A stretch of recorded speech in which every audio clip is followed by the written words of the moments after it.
Hello, welcome back to the channel. And as you can see, we got ourselves a little tier list here, doing something a little different, one for the channel and one for me, or two for me. I'm not like super, as you can tell by the channel, I don't really do a lot of tier lists or anything like that. This is really like my first time ever doing one. I'm more of a traditional like top 10 countdown kind of guy, but considering what we're doing today and just how many games I have, I just figured it would be easier to do a little tier list here, just switch things up. And yes, as you could tell by the title, by the thumbnail, I am going to rank all of the platinum trophies that I have in my collection as of the time of me recording this, which is January 18th, 2026. I have, let me double check, I believe it's 118 platinums. Yes, I was spot on with the money. 118 platinums is what I'm sitting at right now. And so yeah, as you can see, we got a pretty hefty list to go through here. I made sure to do my best to keep these in like numerical order of when I got them, but I think towards the end things kind of got a little shuffled there. So if I can try to remember my best, I'll try to try to keep that in mind. But for the most part, everything should be in order. First platinum I ever got was Walking Dead, and then kind of trying to walk through stuff with the channel here. What was it? It's like a couple years, almost like a year, a little over a year ago, when I did the whole like going over every platinum in my collection. I think we stopped. Where do we stop? See, I just don't know if these are really in order. I'll be completely honest. Like this Hellblade I got way before any of this, and so I think Catherine was where we left off. And so yeah, this is all jumbled up. It doesn't matter too much. I'm just gonna do my best and just think about when I got these. And so yes, that's what the plan is today. Just go over all the platinums, rank them, and I have a different kind of stuff, just the S, A, B, all that. I have it in order of peak, amazing, good, okay, and then not fun. I'm just kind of going over, looking at all the games on my list. I wouldn't necessarily say I have a game where the platinum was like straight up terrible or bad. There is like one or two maybe in here, but for the most part, I find most of the platinums I'll go for enjoyable in some aspect. Otherwise I just wouldn't get the platinum. There are just some where I'm just like, the platinum for this just wasn't really fun. And so without further ado, let's just jump straight into it, starting with the very first platinum that I ever got, which was The Walking Dead. This one is a very special platinum because, again, it's the first platinum I ever got. It's not the one that really propelled me into trophy hunting necessarily, but it is one that just, I guess, put trophies and platinums on my radar. And so The Walking Dead does hold a special place for me, but I wouldn't really jump into putting into the peak tier just yet, because at the end of the day, the trophy list is pretty simple. You just play the episodes and you pretty much have the platinum. That's really it. And so I don't want to start hot off with a peak platinum yet. I'll probably slide this into amazing though, because again, very simple, but my first platinum. And to be honest, I feel like this really could be a gateway for many. I think some commented in the video I did when I went over my platinums that this was their like first platinum. And so a Telltale game I could easily see being that being the case for many. And so yeah, man, The Walking Dead starting off strong with amazing. Then we move on to Star Wars Battlefront, the 2015 version of it. I did not really, well, I shouldn't say I didn't at the beginning enjoy it, but I just couldn't really play too much of it in the beginning. I don't know what it was. There was like a mode, the big like Galactic Assault mode, I couldn't play for whatever reason. And so for that, I just kind of like, messed around with some of the other modes, some of the single player stuff. But after a while, I just couldn't really find myself like continuing to play. But then, back like, I think it was 2016, so almost 10 years ago, when they started dropping a bunch of DLCs and everything, which for one, honestly should have just been in the base game, I'll say that. But it did kind of get me back into playing the game more regularly. The Outer Rim stuff didn't really do it for me, but it was really Bespin that got me back into Battlefront. And then of course the Death Star and Rogue One stuff. And so I grew to enjoy Battlefront a lot more from those DLCs, and then like a year after that, when Battlefront 2 was about to come out, I figured that would be like the perfect time to just go and get the platinum for Battlefront. And it was a little difficult considering it had been a few years, you know. The servers, they weren't quite dead, but they just weren't super active like they were in those early days. And so I was still pretty like able to find a match pretty easily, and you know, it just took me a minute to get the platinum. But I can personally, I probably would put this in peak tier. This is definitely one of my favorite platinums that I did get very early on into my trophy hunting career. And yeah, dude, like I love Battlefront. I love it. I don't know, I feel this is a hot take, but I guess just the way I grew up, I do prefer this one over the older ones. That's just my opinion. I love like OG Battlefront 1 and Battlefront 2, but it's just, you know, the gameplay and then the whole like the graphics and the music and everything. When all that comes together, it really does create something special in my opinion. And so peak platinum, great video game. And yeah, I just, you know, celebrated the 10-year anniversary not too long ago, so time's flying, man. I'll just say that. Okay, I'm back. None of this was in order, really, and so it was gonna bother me so bad, and so I had to reorder everything. But now I think everything's all good, so we're in a good spot now. Nothing's changed though. You know, all the tiers are still the same, and we've only done 2 games so far, so it's not like I had to like adjust a lot. And so getting back into it, the next thing we have is The Walking Dead. I think this one's the New Frontier. This is kind of small, so it's kind of hard to see here. But this is I think after season 1, which I feel like sets such a high bar, the rest of the seasons can be kind of like mixed depending on who you ask. I personally like enjoy each of the seasons. I guess my level of enjoyment does vary with whatever season it is. This one, I want to say this one probably is like I'm not gonna say the weakest, but probably my like least favorite out of the 4 seasons. Not because of like the characters or anything. I just think, and granted, I guess just the way the story is. Well, no, I don't want to go as far, because I know I've seen like some arguments saying that this one doesn't really progress the overall story of the entire series that much. I can kind of see where that's coming from, because in terms of like Clementine's story, you don't really get too much of that, because again, she's not the main focus here. It's more so like Javi and his family and everything. And so I guess for those reasons, I can understand where like that argument comes from. Overall though, I still think it's like it's a good season. I'll give it that. You know, I do like Javi as a character. I do think his you know, his arc, stuff with his family, everything with that kind of going for it, I think it's still good. I wouldn't put it as high as like the first season of The Walking Dead, but I'd put it firmly in good. I think it is a good platinum. Moving on, still we have a couple more Telltale games here, and then, you know, after that it kind of just wavers. But next up is the Guardians of the Galaxy Telltale game. I'm gonna put this one after The Walking Dead season 3. I just don't remember Guardians of the Galaxy all that much, to be completely honest. There's just like a few small moments I remember here, but I don't know. This one just, I don't remember super well. Same with the Batman Telltale series, although I am going to put this one a bit above Guardians of the Galaxy, personally.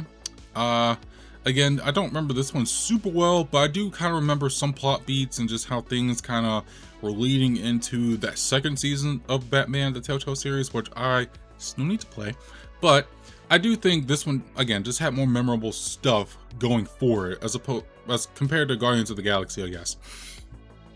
Going into my first Lego Platinum, we have Lego Star Wars The Force Awakens. I'm going to put this one after The Walking Dead. I don't remember the exact like the trophies in this list necessarily, but there are a lot more trophies aside from, I think there is one for like completing each of the game's levels and stuff like that. And then, okay, actually, now that I kind of look at the trophy list, I'm gonna put this one, if I move it, I'm gonna keep it for now. I'm gonna keep it here for now because looking through the trophy list, it's very simple, like a very easy one compared to like, you know, most of the Lego games I've played so far. Just, you know, complete all the levels in the game, collect all like the true Jedis, all the mini kits, red bricks, and things like that. This one does have like open, I'm gonna say open zones for each of like the planets you can go to, and there you have other like things you can do there, like complete races, side missions, stuff like that. And so I'm gonna keep it in amazing just after Walking Dead though, and just kind of see. This may get shifted around. I don't know, might go down to good. We'll see. I guess just depending on what all goes in these. You know, we're just testing. We're just getting our feet wet here. We're gonna see what we can get ourselves into here. Titanfall 2. This one is going straight into peak. This is an amazing video game with an amazing trophy list. I think there are a handful of multiplayer achievements, but they're nothing outrageous. I want to say this is stuff you can do probably within like a few matches, give or take. If you're boosting, I would imagine even faster. But still, I got all the multiplayer stuff naturally because I love Titanfall 2 so much when it first came out. And I mean, I just played the heck out of that multiplayer. I think when I got it, that's all I did that weekend. Like I played some of the campaign, but I played majority of my time was spent in that multiplayer. And so yes, I completed all the multiplayer stuff that weekend, most likely, and then kind of, or you know, just yeah, majority of it. And then when I went back to get the platinum for this, which was in like I think 2018, I just, you know, may have had a couple more things to do, but after that, majority of it was campaign stuff. Now I had already finished the campaign once before I went back for the second playthrough, and so from that point on I just had some miscellaneous things to take care of, some collectible trophies, had to play the game I think on hard, and then just a bunch of things here and there. And so yes, this is definitely one of my favorite first-person shooters of all time, and again, it just comes with an amazing trophy list. So for that, it's going straight into peak. I'll leave it after Battlefront. Well, you know what? No, I'll put it in front of Battlefront actually, because again, not that many multiplayer trophies. This is just my how I operate. I'd rather have more single player than multiplayer trophies in a game like this, and so Titanfall 2 is going ahead of the pack here when it comes to the peak category. Now, moving on, we have Spider-Man 2018. This, for me, is also another peak platinum, and I'm gonna put this one after Titanfall, but before Battlefront. Like everyone, Spider-Man 20, or I'm not gonna say everyone because I'm pretty sure there are some people out there who are aren't the biggest fan of this, but for majority of players out there, Spider-Man 2 or Spider-Man 2018 changed the game, right? I think, you know, it's borrowing somewhat from the Arkham formula in terms of like combat and stuff. Not super nuanced as the Arkham games in my opinion, but definitely a strong, you know, copycat of that formula. But the web swinging around New York was a top tier experience. You know, just kind of having some music or having a podcast on while I'm swinging around New York, finding collectibles and whatnot. Top tier experience. So for that, it's like that already is amazing. And then the story, of course, in that one's like freaking phenomenal. But of course, the trophies. You know, I think for many people, aside from a Telltale game maybe, Spider-Man was their first platinum. Spider-Man is one of those games I feel like Insomniac's just good with this in general, but specifically when it comes to the Spider-Man games, it just implores you to really do everything that you can in the game, right? You're never really forced to like do a difficult, like play the game on hard or the ultimate difficulty. You're just doing stuff that's already kind of what the game is pushing you to do, even if it's not like it's not right in your face, right? Like collecting the backpacks and everything, that's not something the game really forces upon you after, like, you know, maybe the first couple hours or so when you're kind of exploring the map and exploring what all you can do. But I mean, you know, it's just there, right? It's there as you're swinging from different objectives. So it's like, I'll stop by, I'll grab this real quick and just keep it moving, you know what I mean? And again, just by the time you're done doing all that, you're pretty much almost done with the trophy list. So you may as well go ahead and platinum it. And so I think Insomniac and Spider-Man 2018 specifically really excel in just encouraging you to do everything you can in order to, one, keep you in the world, but also just to strive and go for that platinum. And so for that, I'm putting Spider-Man firmly in the peak tier. Moving on, we have Middle-earth Shadow of War. I'm gonna put this in the middle of amazing, I think. This is another platinum I don't really remember super well. I got this, because I started playing Shadow of War in 2017, you know, just doing some small things here and there, but it wasn't until like late 2018 when I was going for the platinum. I was kind of just briefly browsing through that trophy list. That's another thing I just want to kind of briefly mention is like a lot of the trophies, I want to say up until maybe 2023, I'm not gonna remember super well depending on the game. And it just, again, like as you can tell, like the Telltale stuff and now this one, I just don't remember super well. That might just speak more so to like I guess the platinum experience itself, but that's just really gonna be more so like with the early stuff. I just wanted to get that one out of the way. But anyway, Shadow of War, I guess most of it, because I wasn't, again, super into like trophies, at least at the time. And so like for the first maybe few hours or so, I was just simply playing the game, completing things, and I guess just unlocking trophies, you know, miscellaneously or whatever, just at random. But then again, once I locked in, it was going for the platinum. I do remember grinding quite a bit for whatever trophy, I don't remember, but I do remember grinding for a hot minute. And so that's really all I can kind of speak to there. I'm gonna just kind of pin a pin in Shadow of War because I just don't remember that platinum experience super well. But I mean, the game itself, I know a lot of people kind of, you know, bash on the Middle-earth, the Shadow games, especially this one, because of like the lore implications and whatnot. I'm still kind of new to the whole Lord of the Rings, Hobbit, Tolkien stuff, so I don't really, you know the lore super well up the top of my hand, as opposed to something like Star Wars or something. And so I enjoyed the game when I played it back in like 2017, 2018. Pretty sure if I played it now, it might change, but I'm just kind of going off of that initial impression I had back when I first played it. Continuing on with the Telltale series, we have Tales of the Borderlands. This one's definitely another one of the better Telltale games, in my opinion. And so for that, I'm going to put it like the tail end of amazing.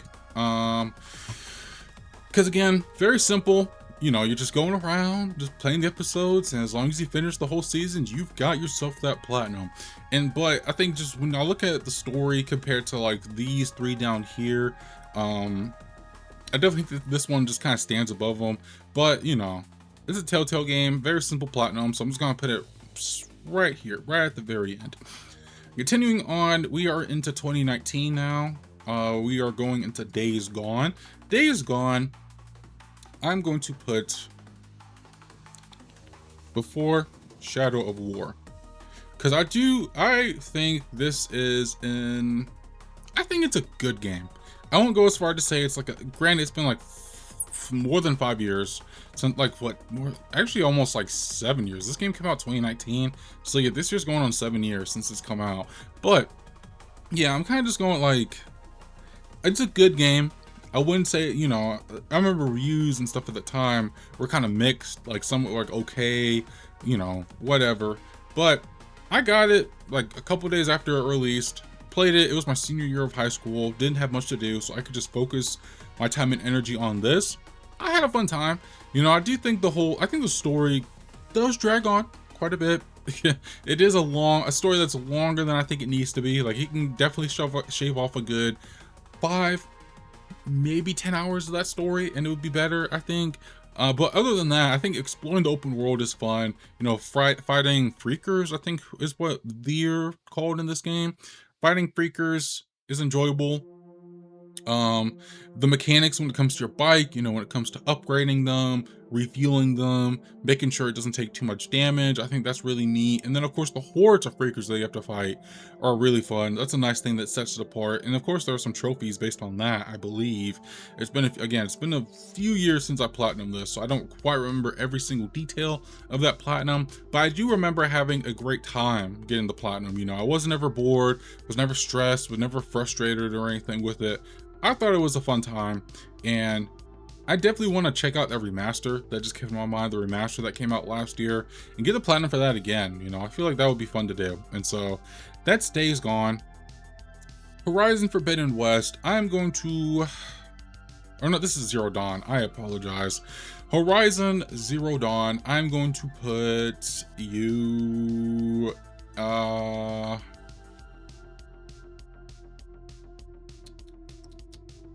where do I put Horizon Zero Dawn? I don't know. I am trying to think. Let's see. I think I'm gonna put Horizon Zero Dawn in the very beginning of good. Again, it has been so long since I have played this, but I think that just kind of speaks to the experience I had. It's like I just can't remember it super well. You know, I do remember, like, there are some moments of this I do remember better. Like, I remember trying to, like, look for this armor, like, one of the best armor pieces in the game. I do remember that. And, you know, of course, you can't forget finding the giant robot dinosaurs. And, like, I remember some of the environments I fought them in. But in terms of, like, some story stuff, I just remember, like, very, very small, very key things about the story. Because with this, Horizon Zero Dawn, I didn't platinum it right away when I got it. I got it in, like, February of, what was it, 2020, no, March of like 2017, and it wasn't until like September, no, not even actually, September is when I finished it. It wasn't until I think 2019 when I actually got the platinum. So that's why I don't remember this whole experience super well, just because I was very on and off with the game for honestly years when it came to like finishing the story, finishing the platinum, playing the DLC, stuff like that. And so I'm just gonna put it like right in the beginning of good. The game itself, I enjoyed the game a lot, but in terms of the platinum, I just don't remember it super well enough to like wanna put it up here in amazing. So I'm just gonna put it in the beginning of good. Depending on what all goes here, it might go up to amazing. I don't really know for sure, but we're gonna see. We're gonna see what happens. Battlefront 2. Now, Battlefront 2, I'm gonna slide this in the beginning of amazing. I won't want to say, I'm not gonna put it right at peak, but I'm gonna put it in amazing because Battlefront 2 is definitely, actually, we have a little, oh man, I'm going back and forth in my head because I was talking so heavy about Battlefront being peak. But I'm gonna put Battlefront 2 above Battlefront actually. I think Battlefront's gonna move down to the very beginning of amazing. Because Battlefront 2, again, Battlefront 2, so I didn't play this, just like Battlefront, I didn't play a lot of this heavy in the beginning, just because it was the beginning, you know, this was the launch of Battlefront 2 certainly wasn't the best, right? And for me at least, I didn't play so much of it in the beginning either. I played the story, you know, I did play the story, and it's an okay story. It doesn't really do much for me. It's very formulaic, which was kind of unfortunate given like the trailers and stuff that we were seeing going into it. And yeah, it just didn't really do much to, I guess, fill in the gaps that we wanted to fill in between episodes, what, 6 and 7. And yeah, that story, you know, story there is just okay. But then of course, when it comes to actual like the multiplayer stuff, which I think is what everyone's here for, that was just okay as well. You know, nothing really. I think the big I can't remember like the big tentpole mode that they had going in, but you know, that was fine. I think the main thing also with this was like you can play through all 3 eras. So you have the Clone Wars, the original trilogy, and then the sequel trilogy and all that, which as opposed to Battlefront 2 or Battlefront, you just had the original trilogy. And so you had a lot more content to work with. And again, similar to Battlefront, I didn't get back into Battlefront 2 until they started dropping like the free DLCs, and it was Geonosis. That's the one that got me back into Battlefront 2. And from that point on, I was wrapped. I was hooked. I was hooked into the game. And the thing I think that was kind of holding me back from putting it in peak at first is the multiplayer trophies can get a little crazy in this game. You know, because you have the, from what I remember, because I spent a summer, pretty much a summer grinding this, dude. Like, okay, I think, all right, now that I'm thinking about it, I'm going to put Battlefront back into peak. I'm going to put Battlefront 2, I think I'm going to leave Battlefront 2 in peak though. Because again, the reason I put this one behind the first Battlefront now is because of those multiplayer trophies. Because even though Battlefront has, I think, probably way more multiplayer trophies, Battlefront 2's can get a little crazy. They can get a little ridiculous. And I think depending on your enjoyment of the game, which for me, I enjoyed the game, but depending on how much you really like Battlefront 2 and some of these modes especially, your enjoyment I think with these would vary, because there's a few like Starfighter Assault trophies that can get a little tedious, like defeating the hero or villain ship with like a fighter class starship 25 times. That's one that sticks out to me. Heroes versus villains, I remember that one kind of turned me off in the beginning as well. I think they patched that at some point because it's not the same trophy description anymore.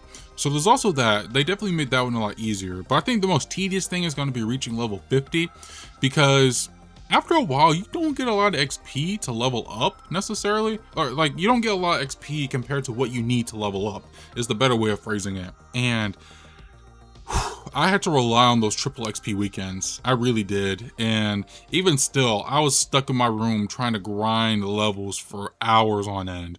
And so for that, me personally, I still think the platinum is peak. You know, it is a rarer platinum, but compared to Battlefront, this one does just, you know, it's a little more grindy to do. And so yes, that's why I'm going to leave it in peak, but I'm going to put it behind Battlefront. Control is going smack dab and amazing. This is a game that blew my mind away. This was just a surprise of 2019, and I'm trying to I had never played a Remedy game before. I dabbled with them before. Like Quantum Break is the only one I had probably had the most exposure to before this, but Control, I, you know, saw like trailers and stuff, kind of piqued my curiosity, so I kept it on my radar, picked it up day one, 2019, played it, platinumed in like a week. This was such an amazing game, such an amazing platinum. Like, oof, I can speak so much about Control, and because again, the platinum, because given how fast I platinumed the game, it's a very easy platinum. I'd assume, kind of going off the top of my head, whatever I had to do, very straightforward stuff I would do naturally as I progress through the game. I'm pretty sure there are like collectible stuff, but again, if you're just kind of playing the game naturally, exploring every environment that you're in, which the game is going to tempt you to do, given how crazy the environment you are is, you're gonna get this stuff naturally. And so Control, definitely one of my favorite games from the latter years of the PlayStation, and I am very much looking forward to this sequel that we're getting this year. Jedi Fallen Order. Ooh man, where do I want to put this? This is definitely going above good.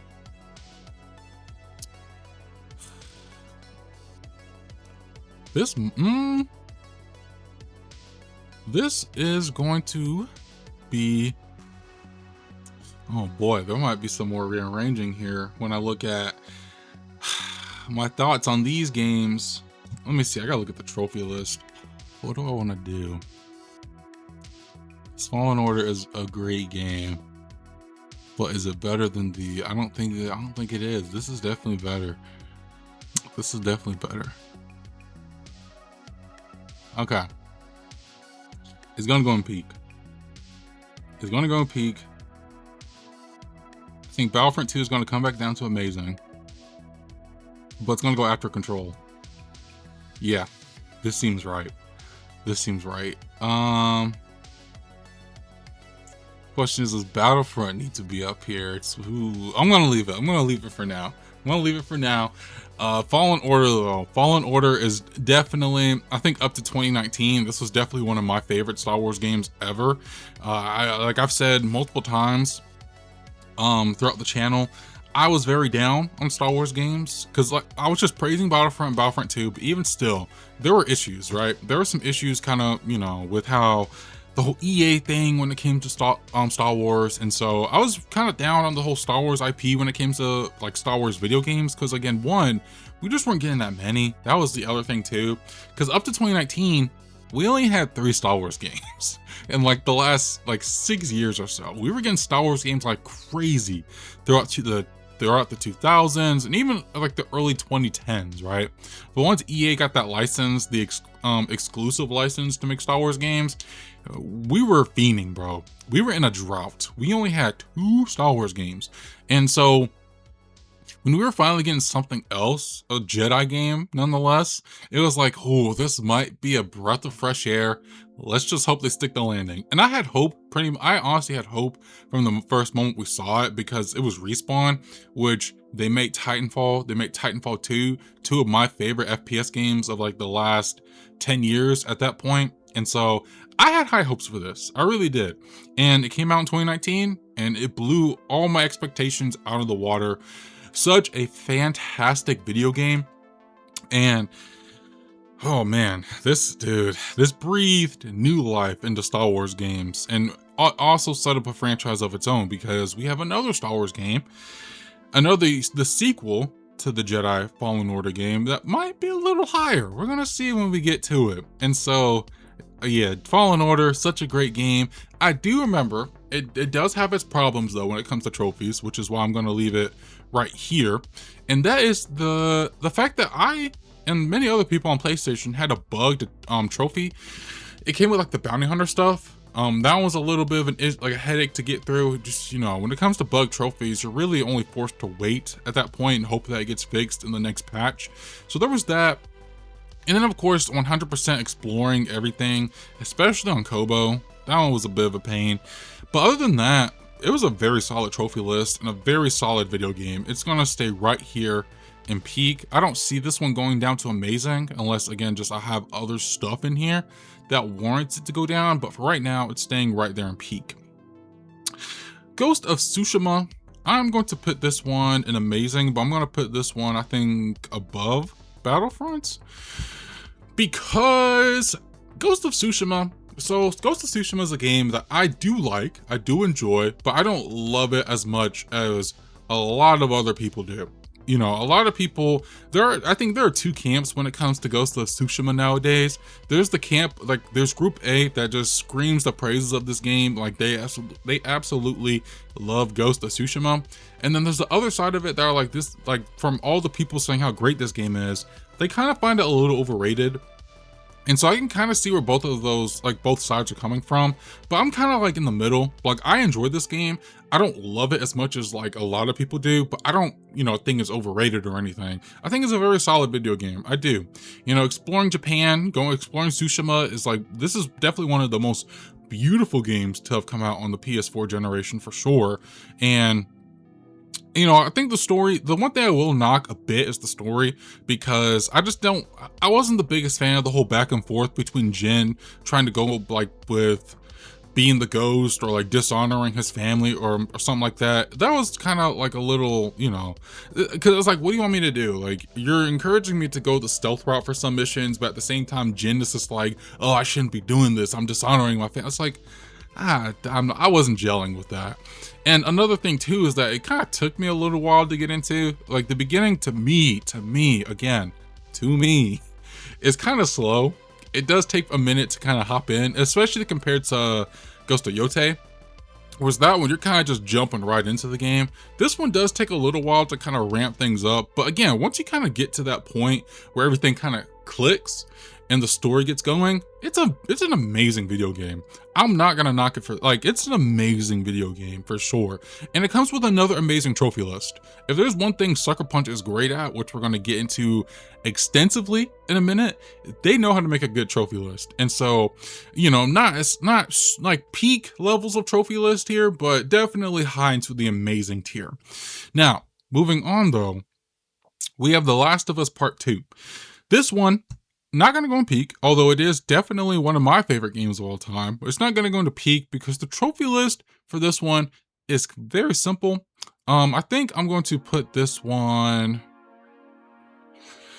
Oh, this might be a hot take for some, but I think we'll put this after Battlefront 2, but before The Walking Dead, because there is a lot more going on here compared to like the other games in the latter half. And again, the reason that I put this kind of like in the middle-ish of this all is because the trophy list is very basic, to be completely honest.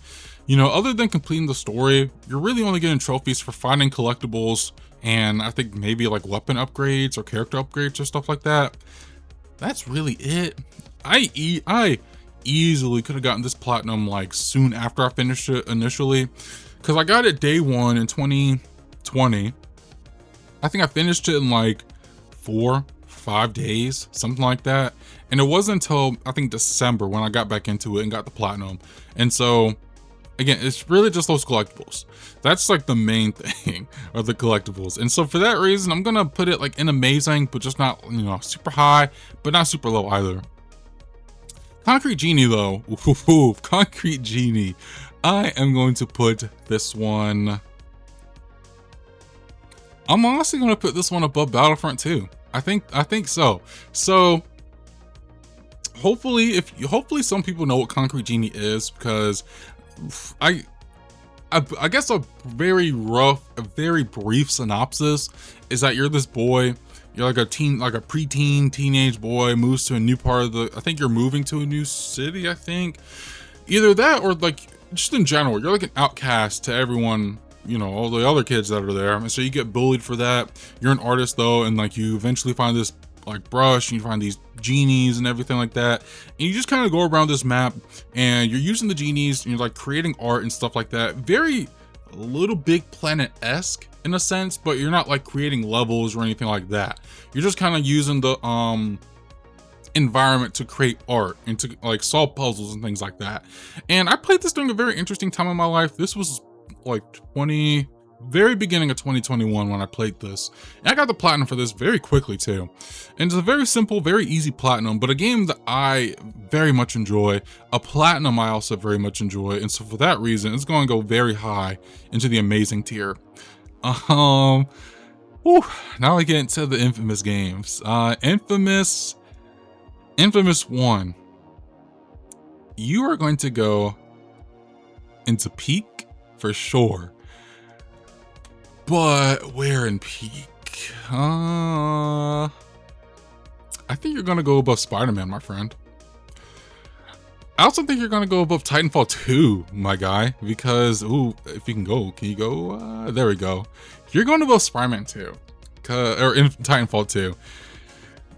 Infamous is easily one of my favorite PlayStation games of all time. I think I would also, I definitely would also put it in one of my favorites video games of all time. I can't speak on how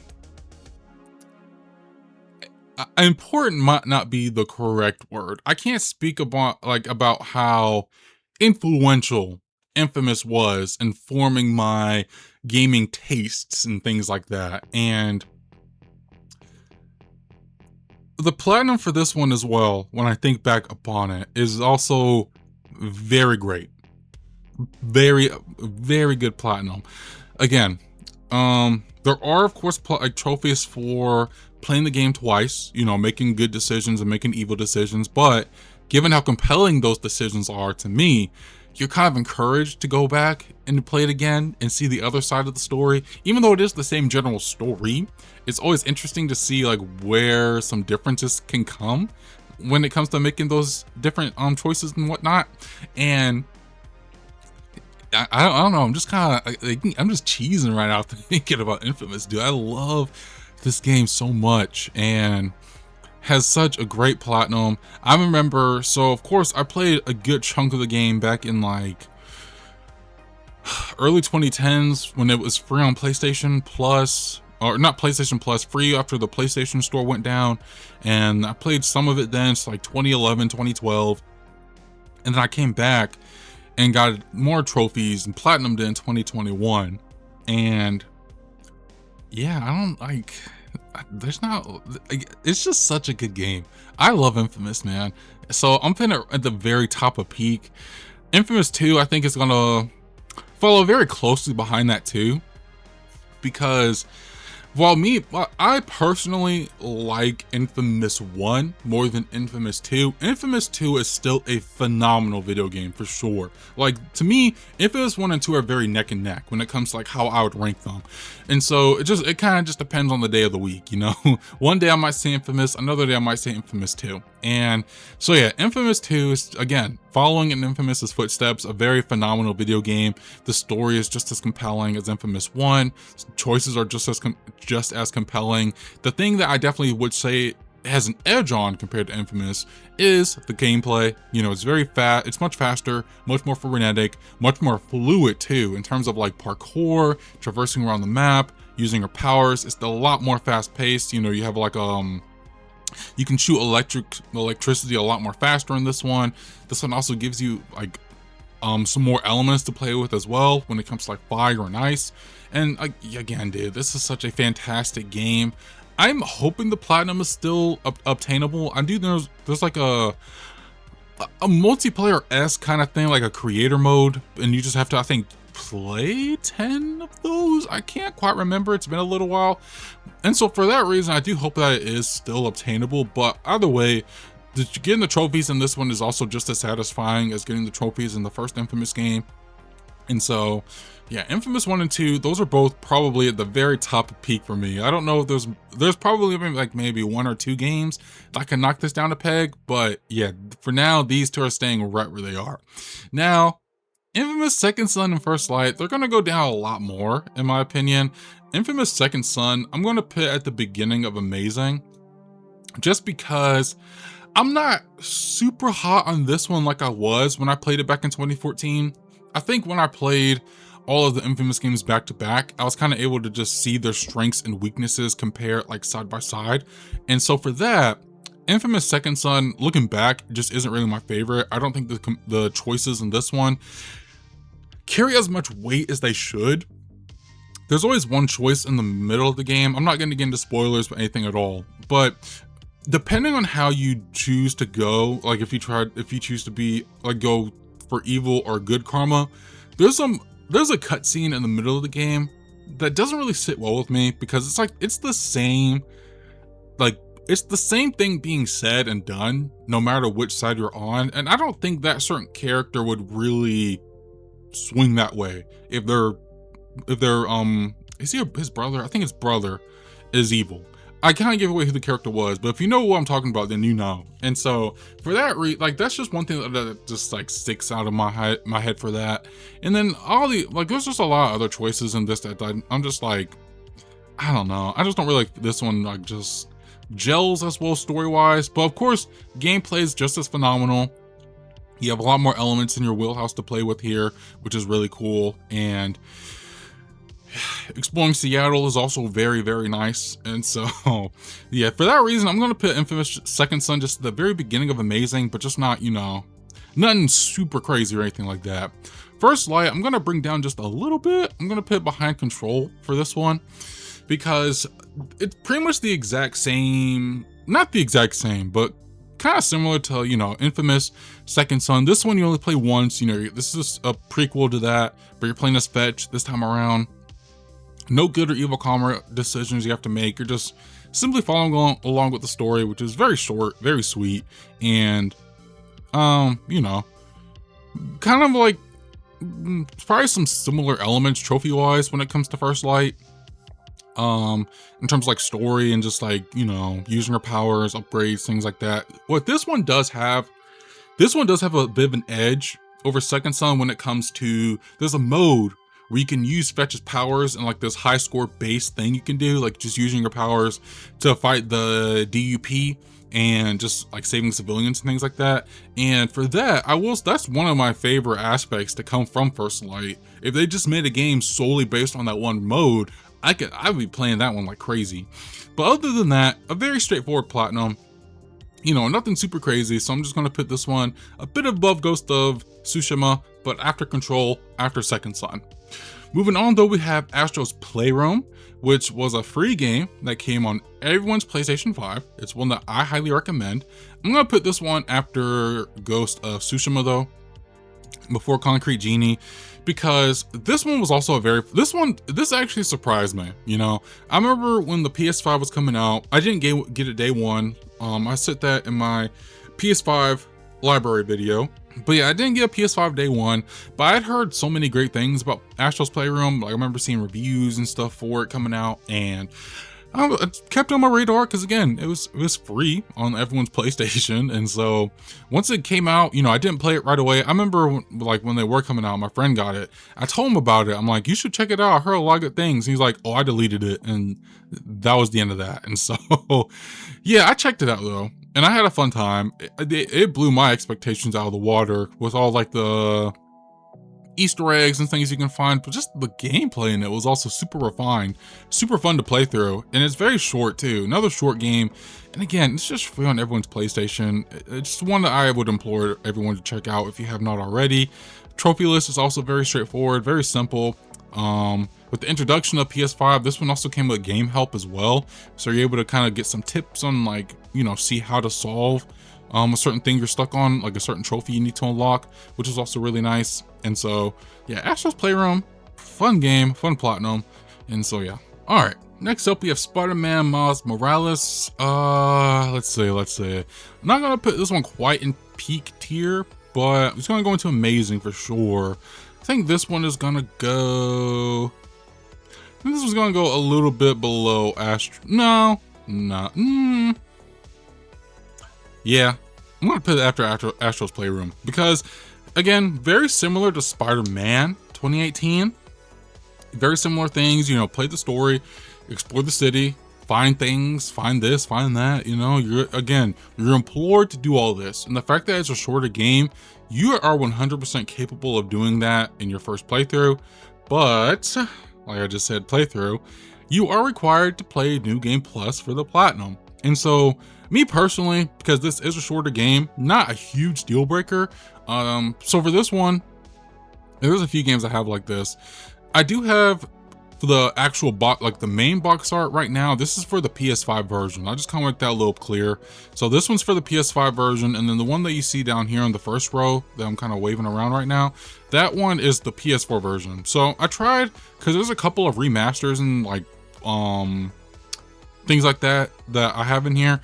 I tried my best to just find different box art to just differentiate it. So I just kind of want, I guess, elaborate on that.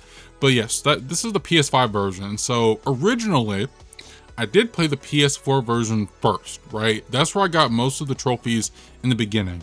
And then there was the New Game Plus one, and then a couple of other things that I could only get from New Game Plus. I didn't mess with those at on the PS4 version. I wanted to wait and save for those for when I eventually did get my PS5. So the PS5 one is a little I didn't play much of that. It's just if you look at the trophies, but this is where I got New Game Plus and the other couple of other New Game Plus related trophies. But I mean, other than that New Game Plus trophy, everything else is still a breeze. Just play through the story, which I enjoyed a lot. In some instances, I like a little more than 2018.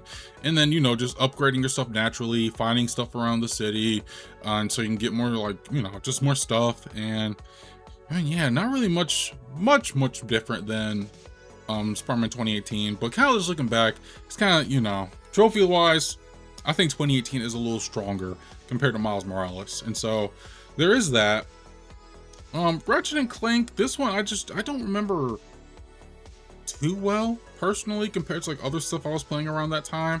Because again, I played this one, I started getting the trophies for this one in 2016 when I got this, and then it wasn't until 2020 when I got the platinum. So I think for that, again, it is Insomniac, so I'm pretty sure they did make a banger trophy list, but just because I don't remember super well, and the fact that it's based off the movie, which is based off the first game, but still really the movie, I'm gonna put this one in good, very top of good, because again, I do enjoy this game. Just don't remember some aspects of it super well. Rift Apart, kind of the same case, but I am gonna put this one in the amazing tier because I did enjoy this game a lot more than 2016. Not that I didn't hate 2016, but when I look back, I did enjoy this one way more. This one I'm gonna put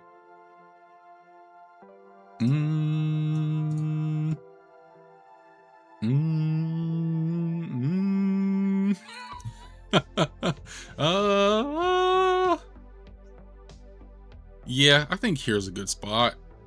I think right there is a good spot, right in the middle of amazing. because again, I enjoyed this game. I enjoyed the story that's doing, you know, going to different dimensions and everything.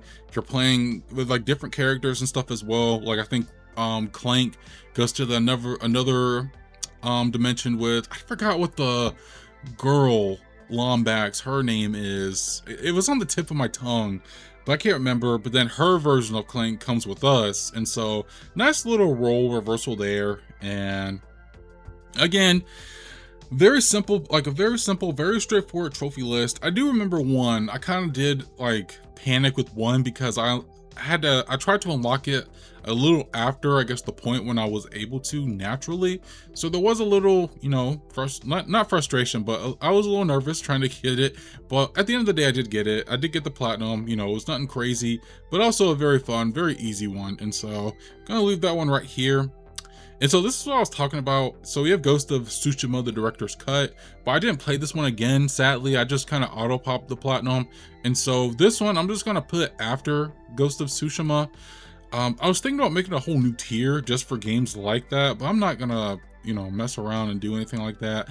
I'm just gonna put it after, I'm just most likely gonna put it after the actual game itself. And so that's Ghost of Tsushima director's cut. Deathloop, this is for sure going into the peak tier. I think this one's gonna be number 3. This was gonna be number 3 for me because the platinum for this, the platinum journey for Deathloop is so satisfying. Because here's the thing, right? Deathloop, you know, I saw all the stuff going into it, how it was getting like 10 out of 10s across the board. Everyone was loving this game. And in the beginning, I also was just kind of like, I don't really like understand whatever, like what's going on really so far. But again, once it clicked, and I was in it for the ride. And once I finished the story, I had a good time. And I think I just wanted to stay in that world so much. And so I started looking at the platinum and like the trophies and stuff.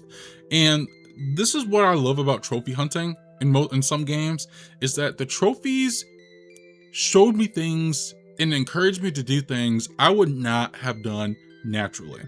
I was able to discover things that I just did not know you could even discover at all in the game. And again, doing things differently in order, because I think there's one trophy for killing all 8 of the like main bad guys you're after in one go. I wouldn't have figured out how to really like do it or I probably would not have tried to do it if it wasn't for the trophy. And so this is easily one of the early examples for me when it came to trophies enhancing my overall experience, right? There's two, like, I feel like there's like 3 types of trophy lists. There's one that is kind of detrimental to the game. It just kind of like hurts the whole experience. There's the other one where it's just like, it's a straightforward trophy list. You know, there's nothing really memorable about the trophies, but it wasn't anything, like it wasn't a slog, it wasn't a drag or anything. It was a fun game to like platinum, right? And then there's the ones where it just completely transforms and enhances the experience. And that's really what the whole peak category is to me, right? These are platinums that just completely enhanced the whole like experience for me, for the game, right? And so that's what Deathloop did. Had an amazing time going for that platinum, and it was a very satisfying one when I was done at the end of the day. Now we get into The Force Unleashed, and these are some interesting ones. I think The Force Unleashed, the first one, Ultimate Sith Edition, but the first Force Unleashed, not gonna go quite into the peak category, but I think it's gonna go into amazing. I think this is gonna be the forefront for amazing now, because it's been a good minute since I have gotten the platinum for this, and I've seen a couple of platinum videos come out over the years where they aren't the biggest fan of the Force Unleashed platinum, and I don't know, I didn't really find myself having as much trouble getting this one when I played it a few years ago. I did have to play on the hardest difficulty, and there were definitely a few bosses that I was struggling with. But other than that, I think because I had played the game so much throughout my life, I was kind of already familiar with what to expect in these games. And so maybe that's why my experience with The Force Unleashed wasn't like as bad as I've seen other people make it out to be. I'd have to play it again for sure and like see if that's the case. I do have it on my Xbox 360. And I do have some trophies there, or some achievements there, but I don't have like the same, most likely the same ones that I had on the PlayStation. So like playing the game on the hardest difficulty, finding all of the holocrons, defeating enemies with a certain amount of power, or a certain power, a certain amount of times, things like that. And so, you know, a few years down the line, if I ever decide to do this again, it might go a little lower, but for now, based off like my overall experience with the game, I'm going to leave it at the top of amazing. Now, with Force Unleashed 2, I'm not going to this one I think it's going to go in good. I don't know. I think the trophy list might be better than the Force Unleashed, but the overall experience with the game is just like, the game itself is just okay, you know.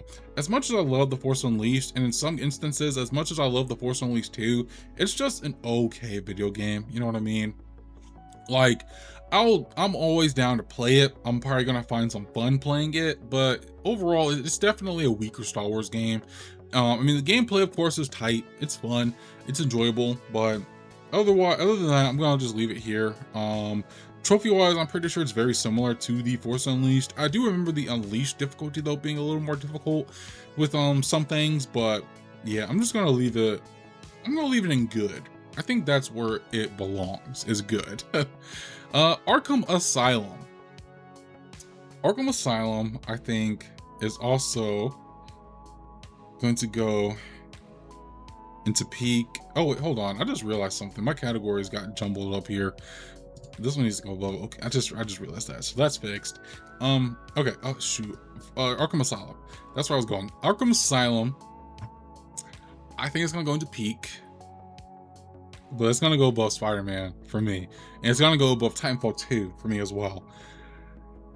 Arkham Asylum is an amazing video game.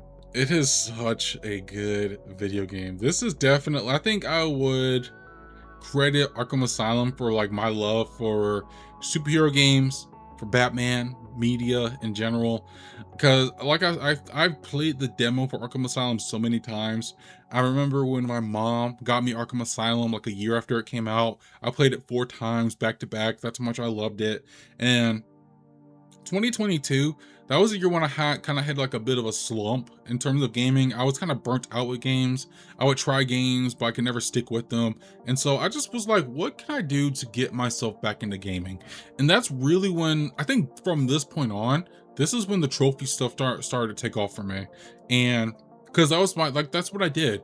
I'm like, I think to get myself back into gaming, I'm going to platinum the entire Arkham series, right? And so Arkham Asylum, I had the Return to Arkham collection on my PS4. I bought that a couple years before I played it that time and got the platinum for it.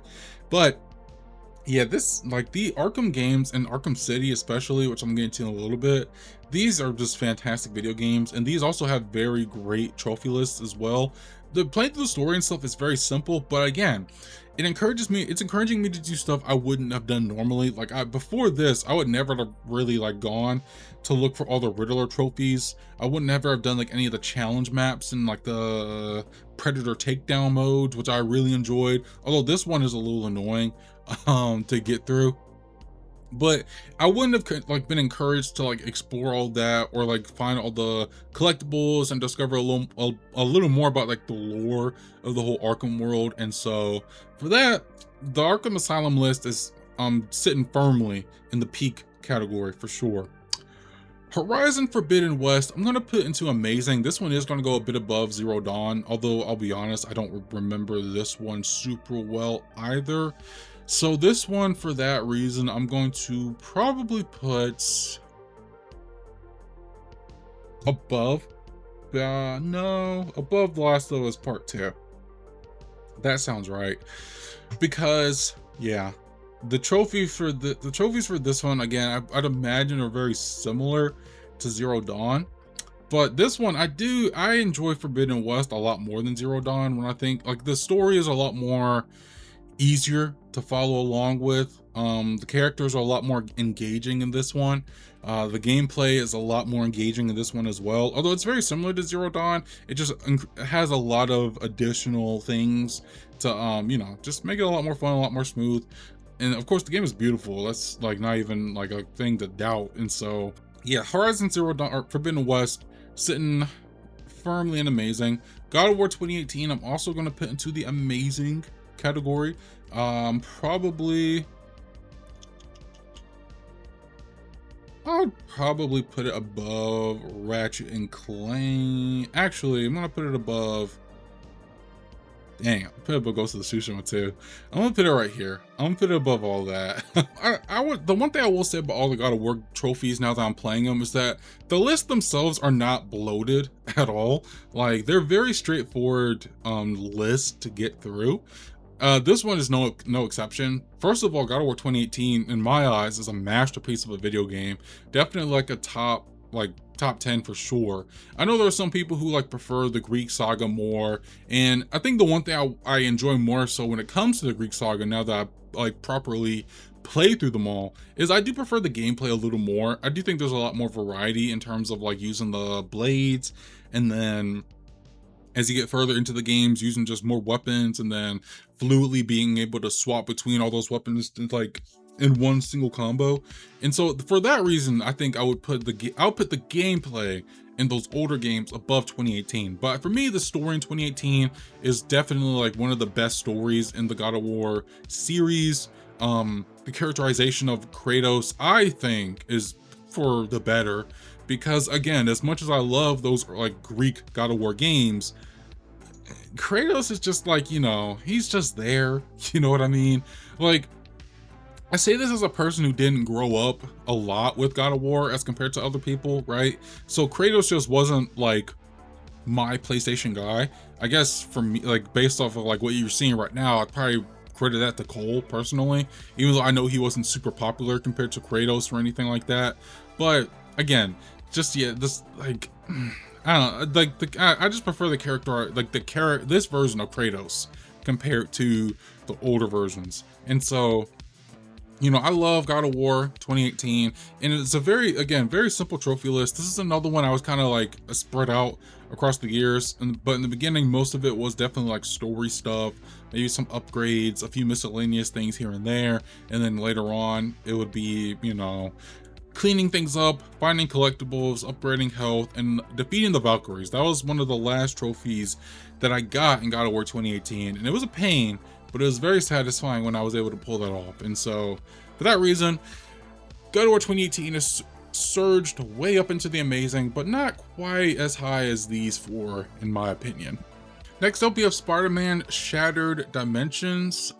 This one,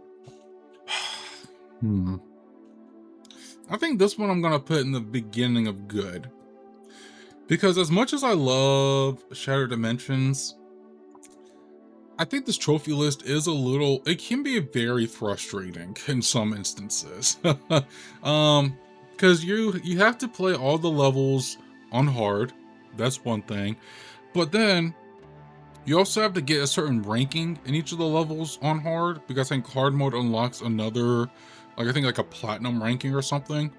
If you're playing normally, I think it only goes up to gold. And so you have to unlock that platinum ranking, and in order to do that, you have to beat the level in a certain time, collect a certain amount of spider emblems, which is like the game's currency, and perform a certain combo rating.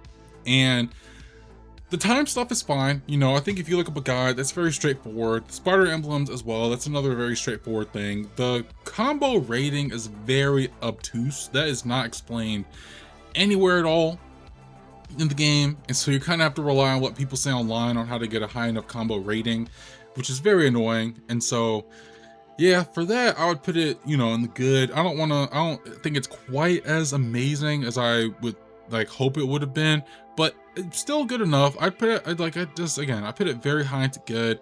Probably would go at the very tail end of amazing, but no, I think good's the right spot for it to go. And then we get into Arkham City. This one is leagues above Arkham Asylum. I'm gonna put it right there. Arkham City, do I want to put up a death loop is the other question. I'm gonna come back to that. I'm gonna leave it right here. I'm gonna put it above Arkham Asylum, because yes, Arkham City is I know some people love Arkham Asylum a lot more, but for me, Arkham City is like so much better than Arkham Asylum. I think this one just kind of, because Arkham Asylum is very comic booky, which I don't say as a negative. It's very comic booky, right? Which again, it was the first game, so it makes sense why that's the case, right?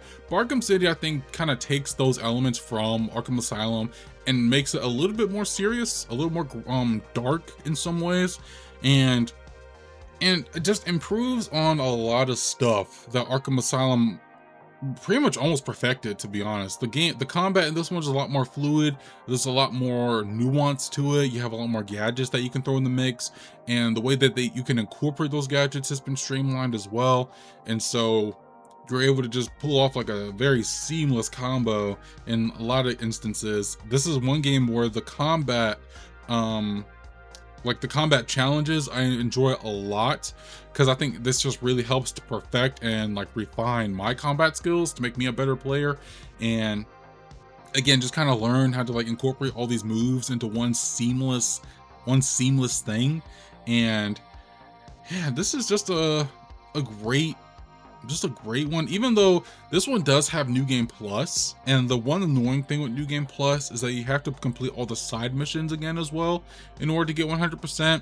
And so for that, it would go a little less than Arkham Asylum, but this Arkham City completely took over my life when I played it. And so yeah, I think again, it also is just a much better game than Asylum. And so for that, I'm gonna put it above. I'm gonna keep it above and keep it very high into the peak. It might go higher. It just really depends. So that's Arkham City. Edge of Time, I'm gonna put just a little bit below Shattered Dimensions, because this one, Edge of Time, I think is a game that, while I think it's good, it's definitely one that deserved better. I go into that very in depth in one of I think my retrospective for that, because there's a lot of good ideas in this game. But I think just because of the whole time constraint that Activision and Beenox, no, not Activision, but Beenox had with this game, it just wasn't as fleshed out and as great as it could have been. Combat though is very, a lot of the stuff in this game is very samey when it comes to like this and Shattered Dimensions. Again, just because of those time constraints, probably could have, there's probably only so much they can do. But yeah, trophy wise, I think very similar to Shattered Dimensions. You know, you're just playing through the story. You get trophies for completing, I think, missions and acts. You get missions for, or not missions, but trophies for completing challenges, finding collectibles. You have to play on each of the difficulties, again, just like Shattered Dimensions. And so in those ways, they're very similar to Arkham, not Arkham, but Shattered Dimensions. But, you know, I think Shattered Dimensions just has a bit of an edge over Edge of Time. And so I'm gonna leave it here. Arkham Asylum, this is the PS3 version, same Arkham City. And so I'm gonna put them, just like before, just put them a bit after, you know, after their respective ones that I talked about. We continue along, getting into the Life is Strange series. Life is Strange True Colors. This was going to go into amazing, you know, getting back into some amazing video games. I'm going to put this one, where do I put this? I'm going to put you, I think, you're not going to put the end, because you're way better than the end of amazing, that's for sure. I think here's a good spot, actually. Between Miles Morales and behind Miles Morales in front of Concrete Genie. So Life is Strange, this is the only Life is Strange game that I have a platinum for. And the Life is Strange series is very easy to get platinums in anyway. Like, again, just like very similar to the Telltale games. Just play through the game.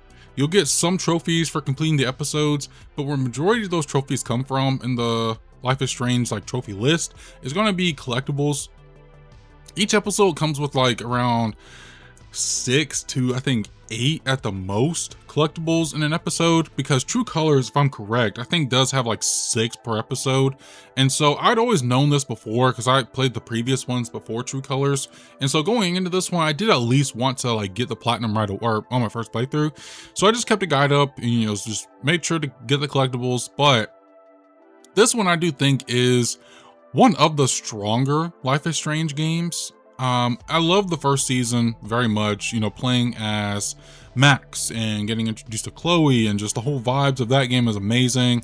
Before the Storm I enjoy, season 2 I enjoy, but I think this one, you know, this one kind of was like, this is definitely one of the better seasons in my opinion. And you know, going in, I was just kind of like a little like lukewarm isn't really the word, but I guess skeptical maybe, because I was just like, the whole powers thing with this one was kind of interesting. You know, using the power of feelings and empathy and things like that, which sounds ridiculous when I say it out loud, but it really does actually work when you play it. And so, yeah, for that reason, again, trophy list is very simple. You know, play through the episodes, keep an eye out for the collectibles. And so for that, again, very simple, but it's an experience that I had an amazing time with. And so for that, I'm going to put it in like I want to say this is the middle now for the amazing ones, but I can't quite remember. So I'm going to leave it up here, but this is an amazing game, amazing platinum as well.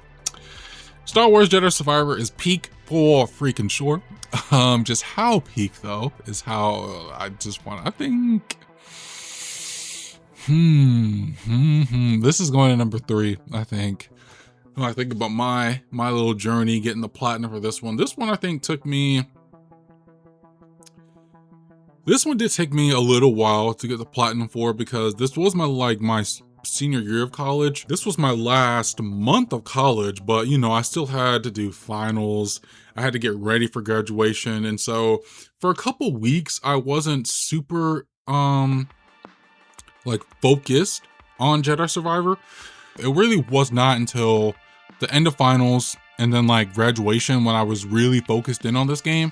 And again, just like Jedi Fallen Order and like a lot of platinums that are in this peak and beginning of the amazing tier, these are games where once I finished the story, I did not want to leave that world. Jedi Survivor, I was so engrossed in, and so I just, like, once I finished, I just wanted to keep playing.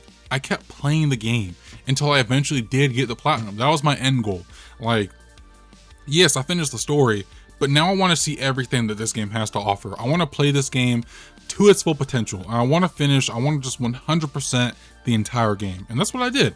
And yeah, Fallen Order or Jedi Survivor is easily I think it is my favorite Star Wars game of all time, and one of my favorite games of all time as well. I absolutely love Jedi Survivor. And so it's sitting firmly in the peak tier behind the infamous games. One of the best games I've ever played in my life. One of the best platinums that I have also ever chased in my life as well.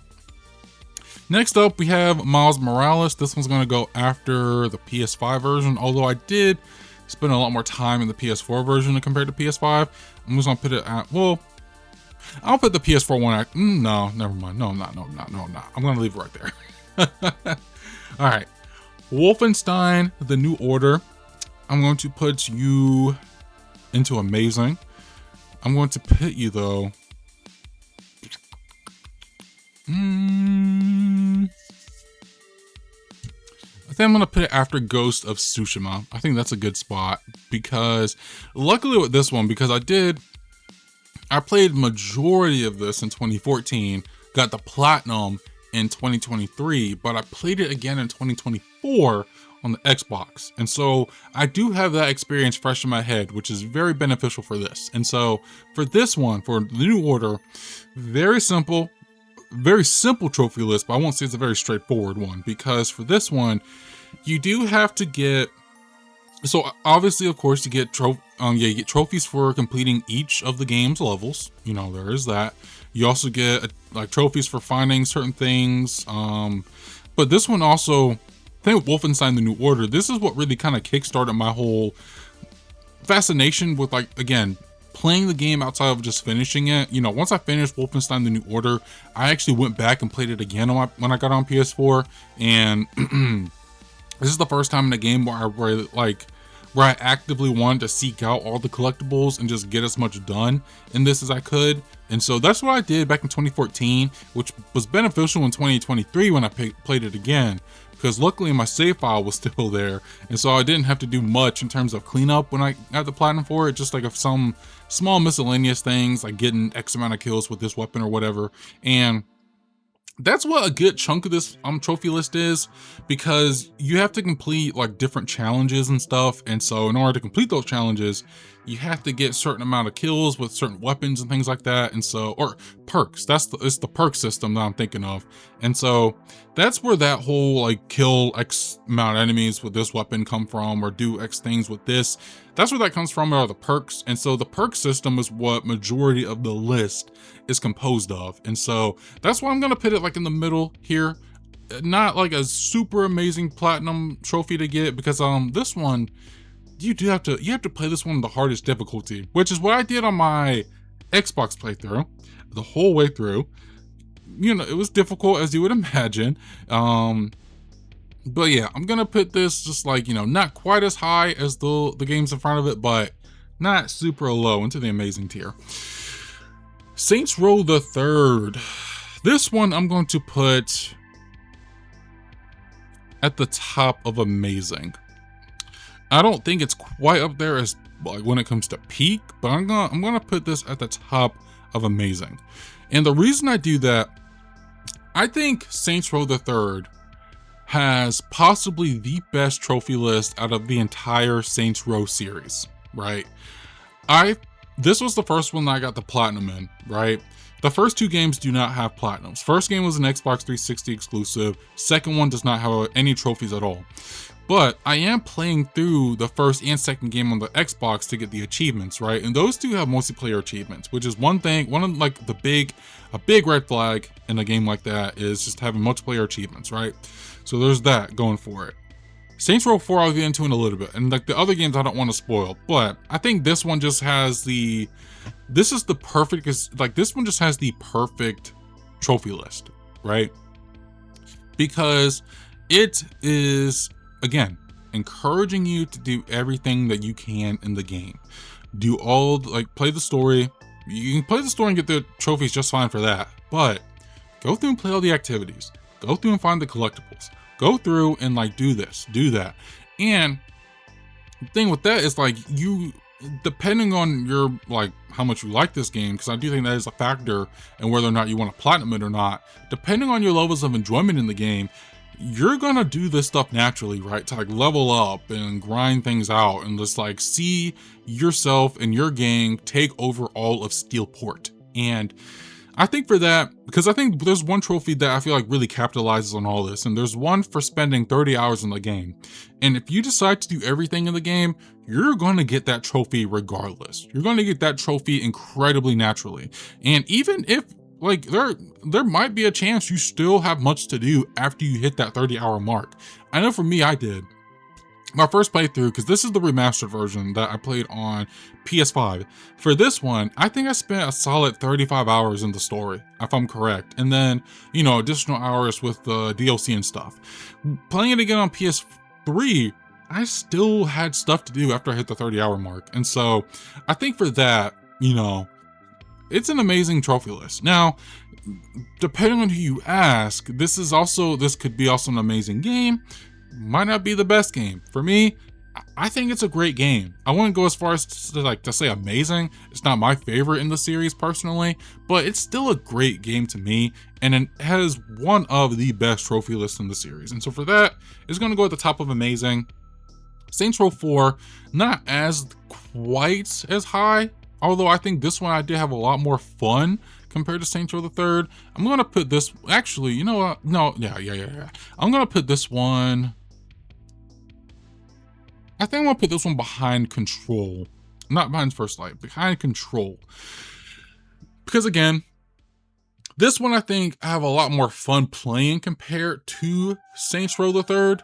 I think there's just like a lot of like, not necessarily red flags, but just like some, well, no, I wouldn't even go as far as to just like go down that route, because you know what?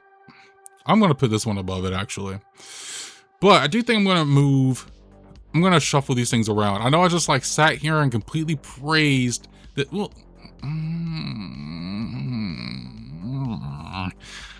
don't know, man. I don't know. Let me do it. Is Saints Row the Third a better platinum than Control? I would say so. Is it better than Second Son? I would say so. You know what? Okay. I'm justified in leaving. I'm gonna put it behind Force Unleashed though. I know I was just praising it. I'm just gonna put it behind Force Unleashed. But Saints Row 4, I had a lot more fun playing this one. I think, again, this one is gonna rub a lot of people the wrong way because there are some people who just despise Saints Row 4. I love Saints Row 4. I'm not afraid to admit it. I have a whole like 50-minute video on why I like this game. And I think getting the platinum in this one is a lot more fun than getting the platinum in Saints Row the Third. Because again, you have the superpowers, and for me, it's just the vibes, right? The music in this game hits. And so for me, like, you know, usually when I'm grinding and stuff in the game, like for Saints Row the Third, for example, when I'm looking for collectibles and stuff, when I did it for the remaster and the PS3 version, I usually had a podcast on to keep me busy, to keep my mind entertained while I'm going around and finding these collectibles. Saints Row 4, that wasn't the case because the music in Saints Row 4 is bangers across the board. I never got bored finding all the stuff I needed to do because of the music. That's one thing, but also because of the superpowers, you know, being able to just float around the city, super speed my way through the city, throw things around with my little telekinesis thing. That's all fun, man. Like, there are over 1,000 collectibles in this game.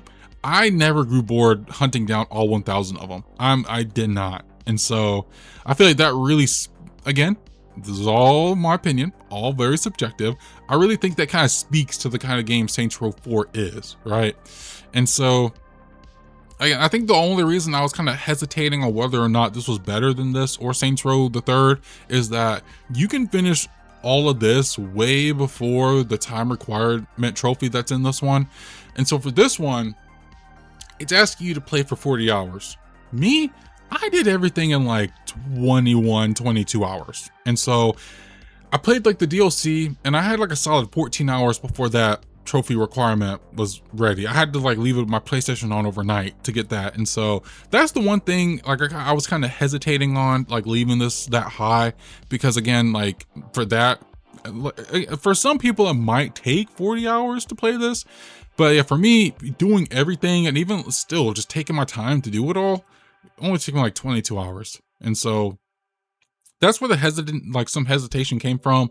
But aside from that, this is like one of my favorite games to like play in platinum. And so it's not a perfect trophy list. I still give it to Saints Row the Third, but in terms of getting the trophies and getting the platinum, had a lot more fun doing it here. And so that's why I'm gonna leave it at the top. Republic Commando, I'm going to put, I'm going to put after Miles Morales, I think. I'm going to put this behind True Colors, actually. Yeah. I'm putting it behind True Colors because it was actually this was a pretty hard platinum to get. I know a lot of people are probably gonna make fun of me, but like, no, you're terrible at the game. Because I actually did have someone comment something like that in that video.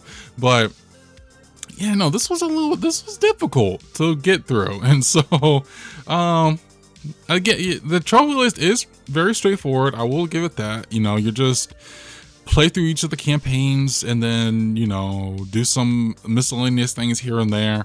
But yeah, this one's yeah, I think I'm just gonna leave it very much here. I think that's where a good spot for it.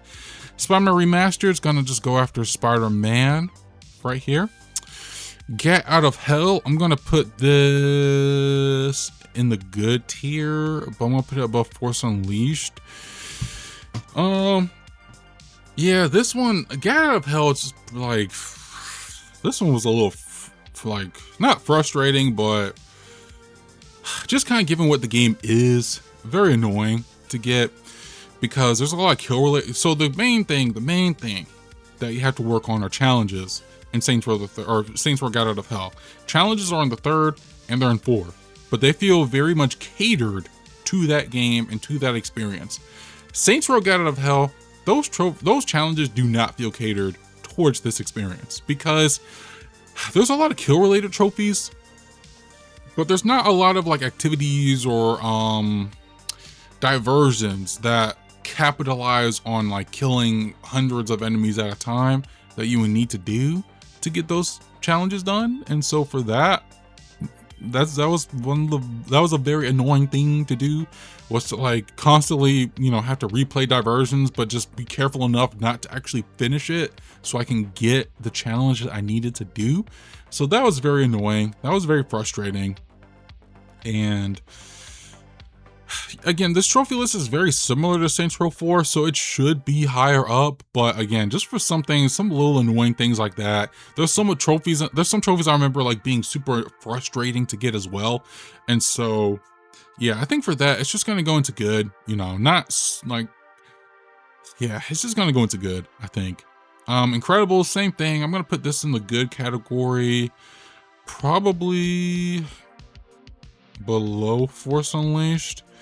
This is just a very run-of-the-mill Lego game, I think. This is another one of the early Lego games that got a platinum on in as well.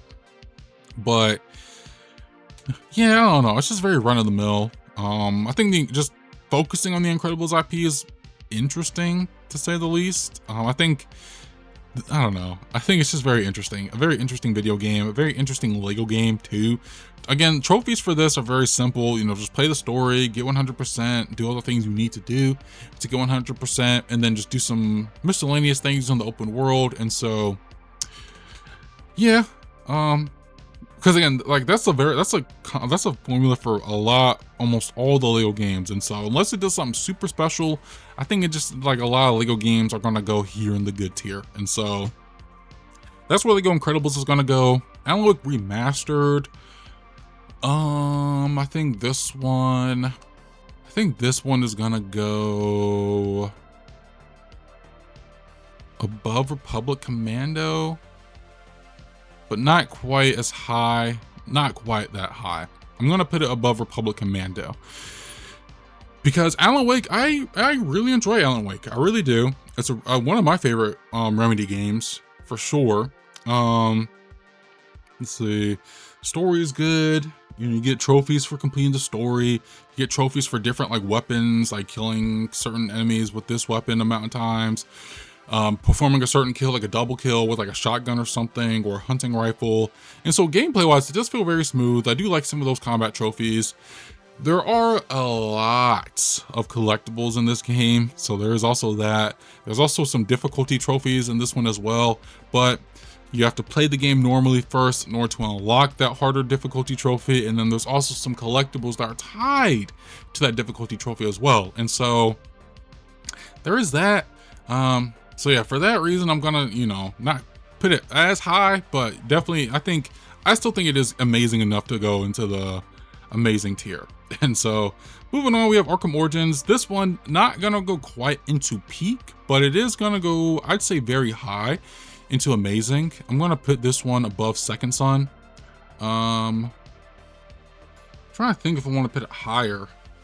If I want to put it above the Saints Row games, because again, I love the Saints Row games, but Arkham Origins has some baggage to it, and so I think I'm gonna put it behind the Saints Row games. I think, because Arkham Origins, like I've said throughout this channel, is one of my, I think it is my favorite Arkham game. Easily my favorite Arkham game. And I think this one, out of all the Arkham games, this is the platinum that just has a lot of baggage with it. Because the biggest elephant in the room with this one are the multiplayer trophies, which you can't get anymore, to my knowledge. I got those multiplayer trophies like early 2023. I found a boosting group, and even back in 2023, we were kind of all hanging on by a thread trying to get these multiplayer trophies. It was an interesting experience working on that. But aside from that, getting just into the multiplayer stuff, this one has some interesting elements as well compared to the Arkham City and Arkham Asylum. This one does have difficulty related trophies. So for this, of course, you play the game normally, and then you have to play the game on hard, which the hard mode, I enjoy playing these games on hard because this one kind of takes away the counter icon, and so it's just an added level of challenge there. But on top of that, You also have to play this game, I think it's I Am the Night mode, which is a permadeath mode. So if you die at all during this permadeath experience, you like the name implies, you have to restart the whole game. And so there were a couple of close calls with that, and so, you know, that whole thing was fine. But for me, I think where some other issues arose were this game is kind of buggy still. I remember during my first playthrough of Arkham Origins, when I was playing it back in 2023, during my first playthrough, I think there was a point where I could have liked one of the challenge maps, but I think my game, I turned it off my game as it was saving, and so for some reason it got bugged, and I never had access to that challenge map. And by the time I realized that, I'd already played a good chunk of the challenges, and so I ended up having to play the game again for the 4th time in order to get those challenges done. And so, yeah, that was very frustrating. That was very annoying. But objectively, just looking at the trophy list, there is just a lot more to it compared to the Arkham City and Arkham Asylum ones. And so I'm going to put this one just a little bit lower than those 2 games, even though I love this one a lot more than those. But yeah, Arkham Origins, I'm going to put, yeah, it's still one of my favorite games. It's very high into the amazing side of things, and so yeah, there's that. Spider-Man 2, I'm gonna put below. Actually, no, I don't. Because I don't know if I want to. Why though? Why wouldn't I want to put it that high? Having some internal dialogue here. I think I'll put it behind Saints Row 4. Yeah, I'm gonna put it behind Saints Row 4 because I don't know. It's for some reason, because it does all the same things I would say Spider-Man 2018 is doing, right, in terms of its trophy list. I don't know though. I don't feel like it's just hitting quite the same as 2018 is though, because I will say, so Spider-Man 2. A lot of stuff going for it. A lot of stuff going for it. You know, story wise, trophy wise, open world stuff. Again, very much similar to what's going on in Spider-Man 2018. The game is pretty much like imploring you to do the stuff that's in the open world. I don't know. It's just not like, I don't know what it is. It's just not quite hitting as hard as Spider-Man 2018 is. So that's why I'm not gonna put it quite into the peak tier. But again, I'm gonna keep it pretty high into the amazing tier. I think this is good enough. I think it's good. Now we get into our first okay game with Arkham Origins Blackgate. This game was a pain in the freaking ass to get through, bro. Oh my gosh, man. Arkham Origins, dude. If I wasn't dedicated to getting the platinum in all the Arkham games, I would have dropped this one incredibly fast. I did not have the best time with Arkham Origins Blackgate. I don't want to go as far as to say that it's not fun, because there is some enjoyments that to be found here. It's just the game itself is just not super well made. I think there are just some aspects when it comes to the gameplay that are just very clunky, very sloppy, and just doesn't really hit as hard.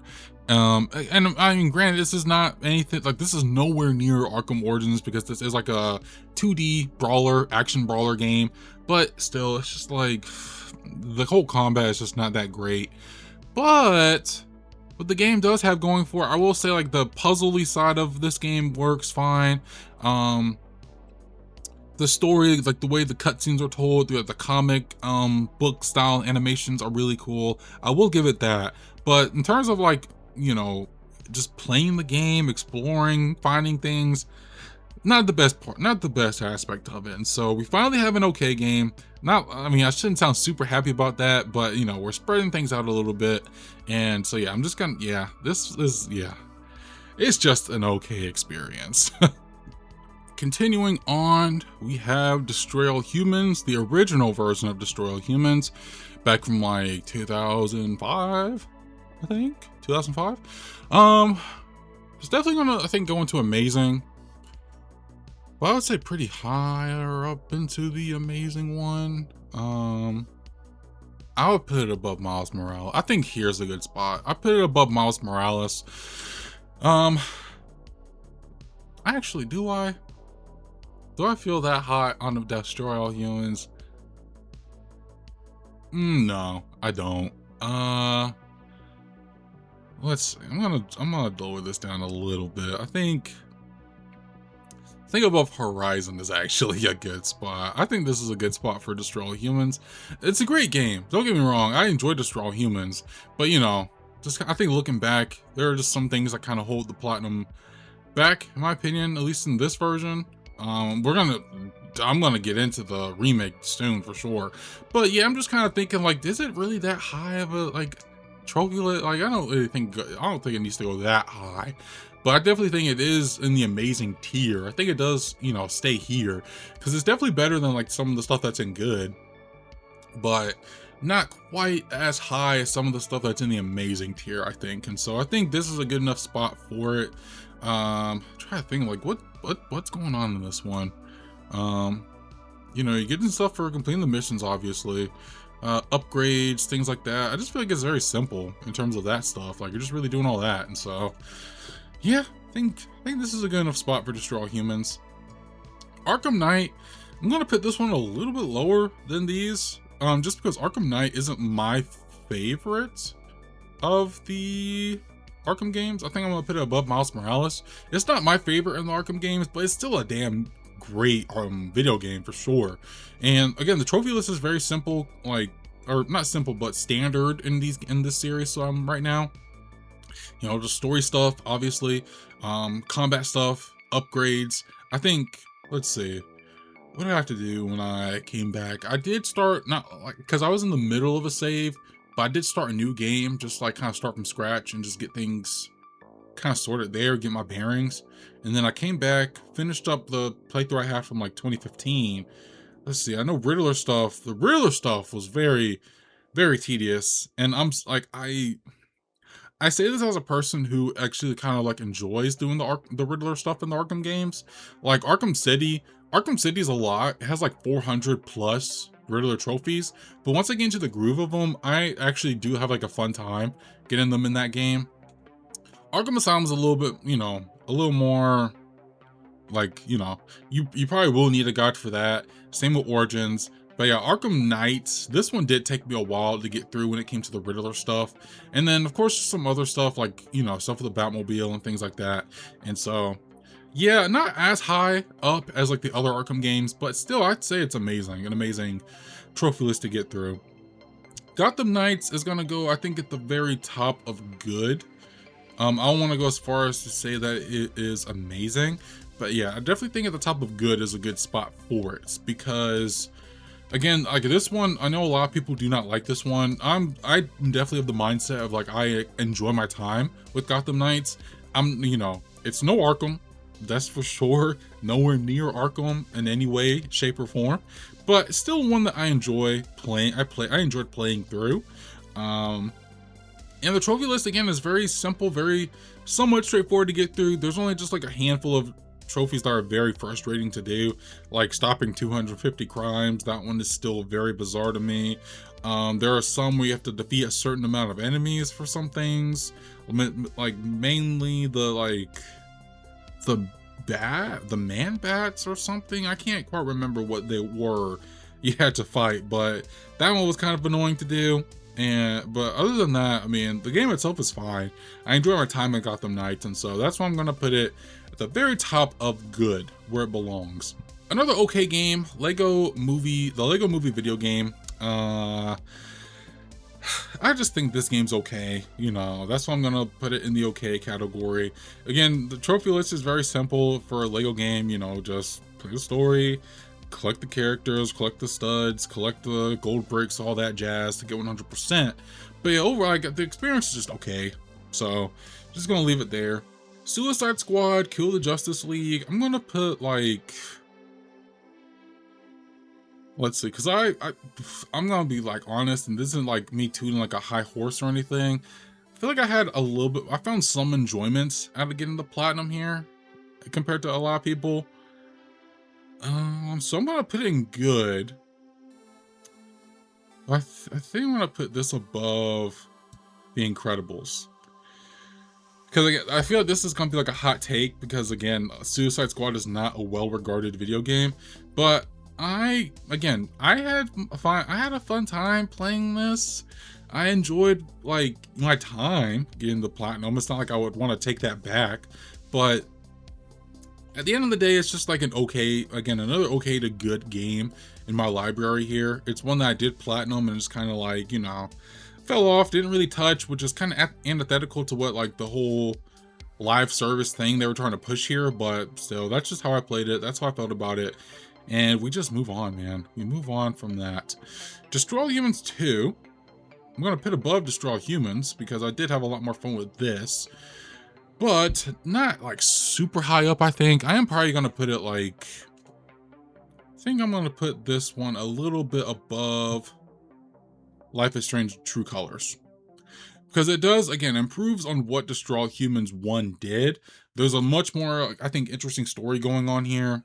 Although it can be, I guess, a little convoluted in some spots. But there is a more interesting story going on. More interesting characters that you're dealing with.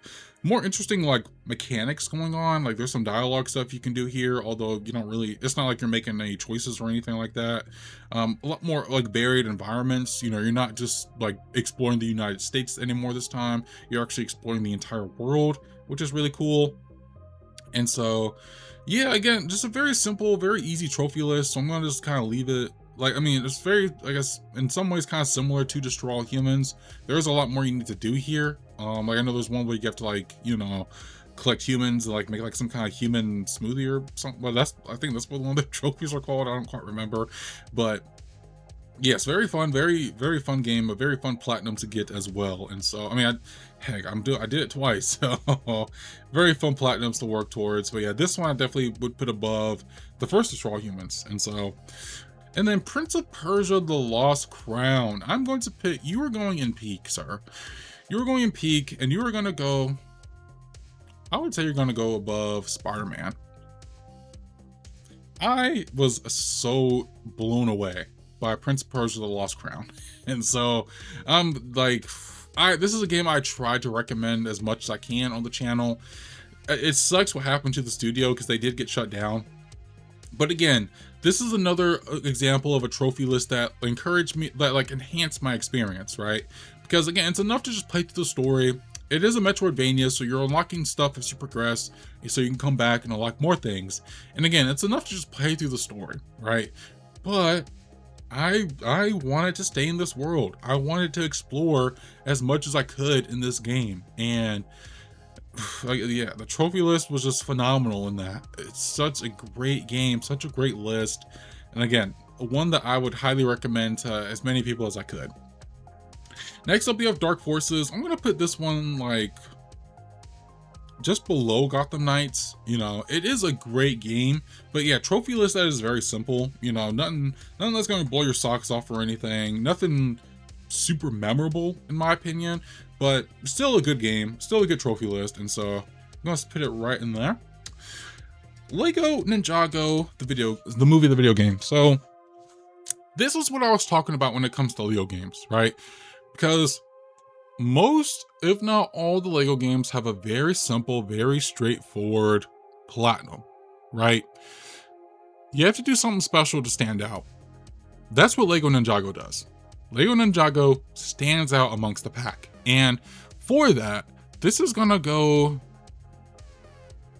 I think this one's gonna go above Destroy All Humans 2. This is such a surprise of a Lego game to me, because growing up, I was not a huge Ninjago kid at all.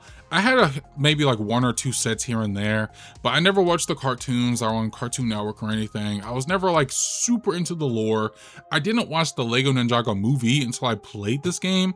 And so I played this after the Lego movie video game. So I didn't have super high I know that's not like the right like order to play them in. That's just how I chose to do it, at least in the beginning.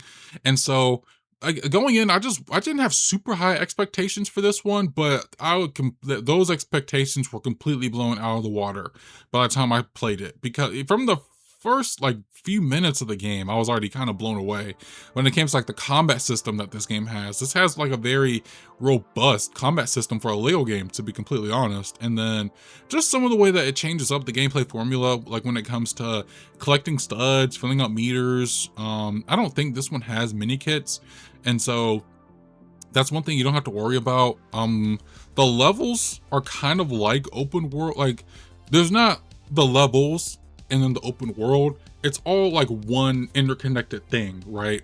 And so that's another interesting aspect to like the Lego Ninjago movie video game. And so there's just so many things that are kind of coming together that really sets this game, and for that reason, this trophy list apart from a lot of other Lego games. And so for that reason, it is gonna go pretty high up into the amazing tier. And so I'm gonna leave it there. I don't really see this one kind of moving around much, but yeah, it's going into amazing. Let's see, Destroy All Humans remake. This is an instance where I don't even know, man. Like, the trophy list itself, I would say, is a strong one.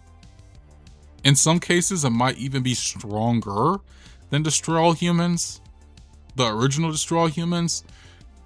I'm just trying not to let my personal experience get in the way here, because if you have seen the video, you know what happens. But if not, my like save file got bugged in like the last hour or so that I needed before I got the platinum in this, and so I had to play the entire game again to get like a small handful of trophies, which was very annoying, very frustrating. Let's see, I think I'm just gonna put this one in good, but I think I'm gonna put this one, I'm gonna put it ahead of Gotham Knights. I'm gonna put it in good. I'll do that. I'll put it in good. But yeah, I'm just trying not to let my experience really get in the way of everything, because yeah, again, the remake itself is like, you know, it's a remake of the original Destroy All Humans, and I think some aspects of it are better than the original. It's just the experience I had, and there were so many bugs, and then of course there was just that one that that just broke the entire game. And so yeah, that was very annoying, but we move on, we progress. And so yeah, I'm just gonna put it in the beginning of good. Lego Jurassic World, same. I'm gonna put this in good, but I'm gonna put this ahead of The Incredibles, actually, because I was kind of surprised with this one. This one kind of, you know, I'm not a huge Jurassic Park or Jurassic World person, which is just why I wasn't, again, super enthused to play this one. But I did end up finding some enjoyment out of it. I actually enjoyed the stories that were being told in 2 and 3. Well, Jurassic Park, of course, that's a classic, although maybe a tad bit overrated in my opinion. Jurassic World, though, is incredibly overrated. I'm not afraid to admit that at all. But you know, I did find some enjoyment out of this one, and so I'm gonna put it in good, just above Incredibles though. Alan Wake 2, for sure gonna go above Alan Wake Remastered. That's for a fact. This is actually, I think, gonna go pretty high up in my opinion for me. Probably just below. No. I think I'm gonna put it above. I think I'm actually gonna put it above. I'm gonna put it. This actually might be a top one, bro. Ooh. Where do you go? Do you here? Or do you go in the beginning? I'll put it here. I'm gonna put it behind Saints Row 4. Again, you know what? Nah, fuck it. I'm gonna put it above Saints Row 4. Yeah, it's gonna go in the top. So, I mean, I feel like I have to, bro. Alan Wake 2 is such a fantastic video game. Again, like guys, I think I've mentioned this in a couple videos before, but aside from Jedi Survivor, this is one of my favorite games to come out in 2023. Won quite a few awards at the Game Awards, and well-deserved ones as well. And so for that reason, yeah, it's going in amazing. Also comes with an amazing trophy list. This one has a lot of trophies, has 67. So if you're trying to build up your trophy collection, there's a lot of beefy goodness to have there. Nothing's really missable either. And unlike Alan Wake Remastered, you don't have to do multiple playthroughs. I don't know if there's any that are missable. I'd have to double check. Off the top of my head, I want to say no, but you know, you don't have to play through anything multiple times. You know, you hit a point of no return, and then from that point on, this is like, there are open zones to the game, but again, if you just go, like, don't go to that, you know, no point of no return, just kind of take some time to explore everything, you're solid. And so, very amazing game with an amazing trophy list. Another amazing trophy list that I'm going to put in here somewhere is Star Wars Episode 1 Racer. It's just, where do I want to put it? I think I want to put this Episode 1 Racer, Episode 1 Racer, Episode 1 Racer. I'm going to put this above Ghost of Tsushima. Yes, I'm going to put it above Ghost of Tsushima. I feel like that's a good place to put this because this is a very fun game. Very simple trophy list, I will admit that. You know, this is one I finished in like 5 hours or so. Only finished this in like maybe 2-3 sittings, but still, very amazing game. Very simple, very straightforward trophy list. There is like some frustrations here and there, I will admit, but other than that, I mean, there is no issues to be had at all with this game. So I'm gonna put it in amazing. Can't say the same for the Battlefront Classic Collection. This one's gonna go into the good category. Probably, I would say behind the Force Unleashed 2. This is one I feel like it's just, it had so much potential to be, I'm not even talking about the game at this point, just the trophy list. I feel like this trophy list had like a lot of potential to really be up there, honestly. It could have gone to the amazing, but to be honest, there's just not a lot special about this trophy list. You know, there's like 4 trophies for the original Battlefront, which are all very simple things, although one was bugged for me. I think one was for, the one that was bugged was knocking a hero off the map. You have to like just, you know, throw a grenade, toss them off, launch them off the map. And that was bugged. I had to do that quite a few times. And so there was that. But then the Battlefront 2 ones, there's just not a lot going on there. Like that's where most of the trophies come from, but just not a lot going on. Like you get some for completing the campaign, but the rest are for ranking up the different classes. And that's it. There's just so much already going on in Battlefront 2. I just feel like there could have been a lot more like variety in that trophy list. And so again, I've got on my soapbox about Battlefront Classic Collection. I still think it's a good game. Like I never was really upset about it when I bought it, but again, the trophy list is one I was very disappointed in. And so yeah, I wouldn't say it's bad, like it's okay or anything, but you know, I think it's just smack dab in the middle of good, I would say. Moving on, we have Hellblade Senua's Saga. This is another one that I'm gonna put into good. I'm gonna put this one a little bit higher though, because again, it doesn't really do anything crazy. It's a very simple trophy list. Literally just play the game, right? That's where most of the trophies are gonna come from. There's only one, and I feel like majority of people run into this, but there's only one trophy you like, if you don't pay attention, you might not get, and that's the collectible one. That's really it. And so aside from that though, very simple trophy list. Doesn't make it bad, but it's just not something that's super special in my opinion. But it is a game that I did enjoy. I enjoyed this game a lot, and so I'm gonna put it there. Next up, we have Destroy All Humans 2 Reprobed, and this one is definitely gonna go above Destroy All Humans, the remake, and the original Destroy All Humans video games. I think I'm gonna put it above Racer. That's where I'm like kind of looking at right now. Yeah, I think above Racer. And so what makes this game like the best to me is that one, I mean, it's a remake of Destroy All Humans 2, which I already think is a better game than Destroy All Humans, right? And so the game already looks good. There's a lot of quality of life changes and improvements to this one, and I think this is just a solid trophy list. You know, it kind of takes everything that was present in Destroy All Humans 2 and then brings in the stuff that was new in Destroy All Humans, the remake, and of course the stuff that's new in here, and just kind of collides them into one list that's very fun and very satisfying overall to go for. And so, yeah, I think this is a very amazing trophy list to go for, easily. Wolfenstein: The Old Blood, I'm gonna put this one just like a little bit below. Actually, no, I'm gonna put it like neck and neck with The Old Blood, because, or not The Old Blood, The New Order, This one, again, very simple, very similar, because this is just an expansion. So the trophy list is very much similar to what you can find in the New Order. The main difference is going to come from like the combat challenges that are in this game, which I also really enjoyed. I love a good combat challenge, and I think the Old Blood did like a really good job with their combat challenges. And so, yeah, I enjoyed this one a lot. Just, you know, I think New Order just kind of has a slight edge over the Old Blood. Let's see, Deadpool. Deadpool. What do I want to put you, Deadpool? The PS4 version of Deadpool. I think Deadpool's gonna go towards the very end of good. I don't know. Deadpool, the game just doesn't really hit for me like I feel like it should, right? I enjoy Deadpool. I enjoy the character.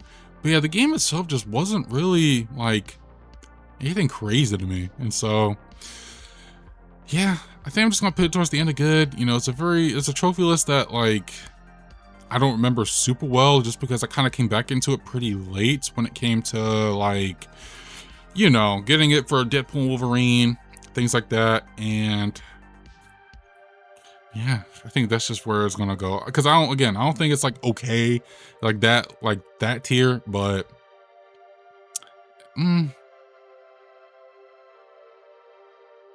actually, yeah, I'm putting okay. I'm putting in the middle of okay. I'm sorry, yeah. Well, no, I enjoyed playing this one a lot more than Arkham Origins Blackgate. So yeah, I'm putting it in like the top of good, or top of okay. I think that's where it's gonna go. X-Men Origins Wolverine Uncaged Edition is gonna go, I think, just at the top of good. It's one that I did enjoy, one that I had a fun time with, but one that I feel is severely lacking by the fact that I have to play the game again on hard, and the fact that I cannot carry any upgrades or anything like that over to my hard playthrough. I'm pretty much starting all over again from scratch. So all that progress I made was right down the toilet when it came to like just upgrades and stuff. And so that's kind of annoying, which is why that really knocks it down a lot. But still, I think it's a very fun game to play. Definitely one that's better than the movie, as a lot of people like point out. And again, aside from like playing the game on hard, the trophies themselves are like very satisfying to get, you know, very simple stuff. Just play the story, you know, like unlock different upgrades, perform combos, stuff like that. And so, yeah, I definitely think it's going to be a top contender for good, but doesn't quite crack the amazing tier for me. Same with Star Wars: The Clone Wars. In fact, I think I'm going to put this one in okay as well, but I'm going to put this one behind Deadpool. This is an older Star Wars game. I never played it before, not until like 2024 when I was doing some Star Wars stuff for the channel. And I just think it's an okay video game, and also just comes with an okay trophy list. Again, like nothing super special, nothing crazy, very straightforward. Just play the levels, complete like some some optional mission objectives, and you got yourself a platinum right there. There's a couple other things as well, but that's pretty much it. And so, just gonna go into okay. I'll leave it there. Saints Row the Third. This is the PS3 version of it, and so gonna put this one behind the remastered, like usual. Although this one, I mean, even still, like if I were to rank them, remastered's a bit, I mean, above the original for obvious reasons. So gonna leave it there. Let's see, Star Wars Bounty Hunter. This one's gonna go behind the Force Unleashed 2, but above Classic Collection, because this is the recent one that came out in 2024. This one does come with a platinum trophy, which is a nice addition. You know, one that was very, very, very missed in the PS2 ports that came to the PS4 version before. But still, trophies and getting the platinum for this is very annoying. I mean, get the story stuff, obviously, completing each of the chapters, but it's the bounties. The bounties are the main killer for me when it comes to this trophy, because yeah, the bounties in this just freaking suck, man. I hate that. That's the worst aspect of this game, is the bounties. And so yeah, I'm sorry, just for that, it's gonna go in here. Yeah, just gonna leave it in good. Catherine full body shoots all the way up to peak for sure. That's a fact. But I think it is going to go in front of, in like the front end of peak, because this is a platinum that did surprise me. Like, it genuinely surprised me. You know, because going in, like, this was one of those games I went into 2024 without any expectations. I was just kind of messing around, playing different games, seeing what I could, you know, what clicks, what gels with me, what I like.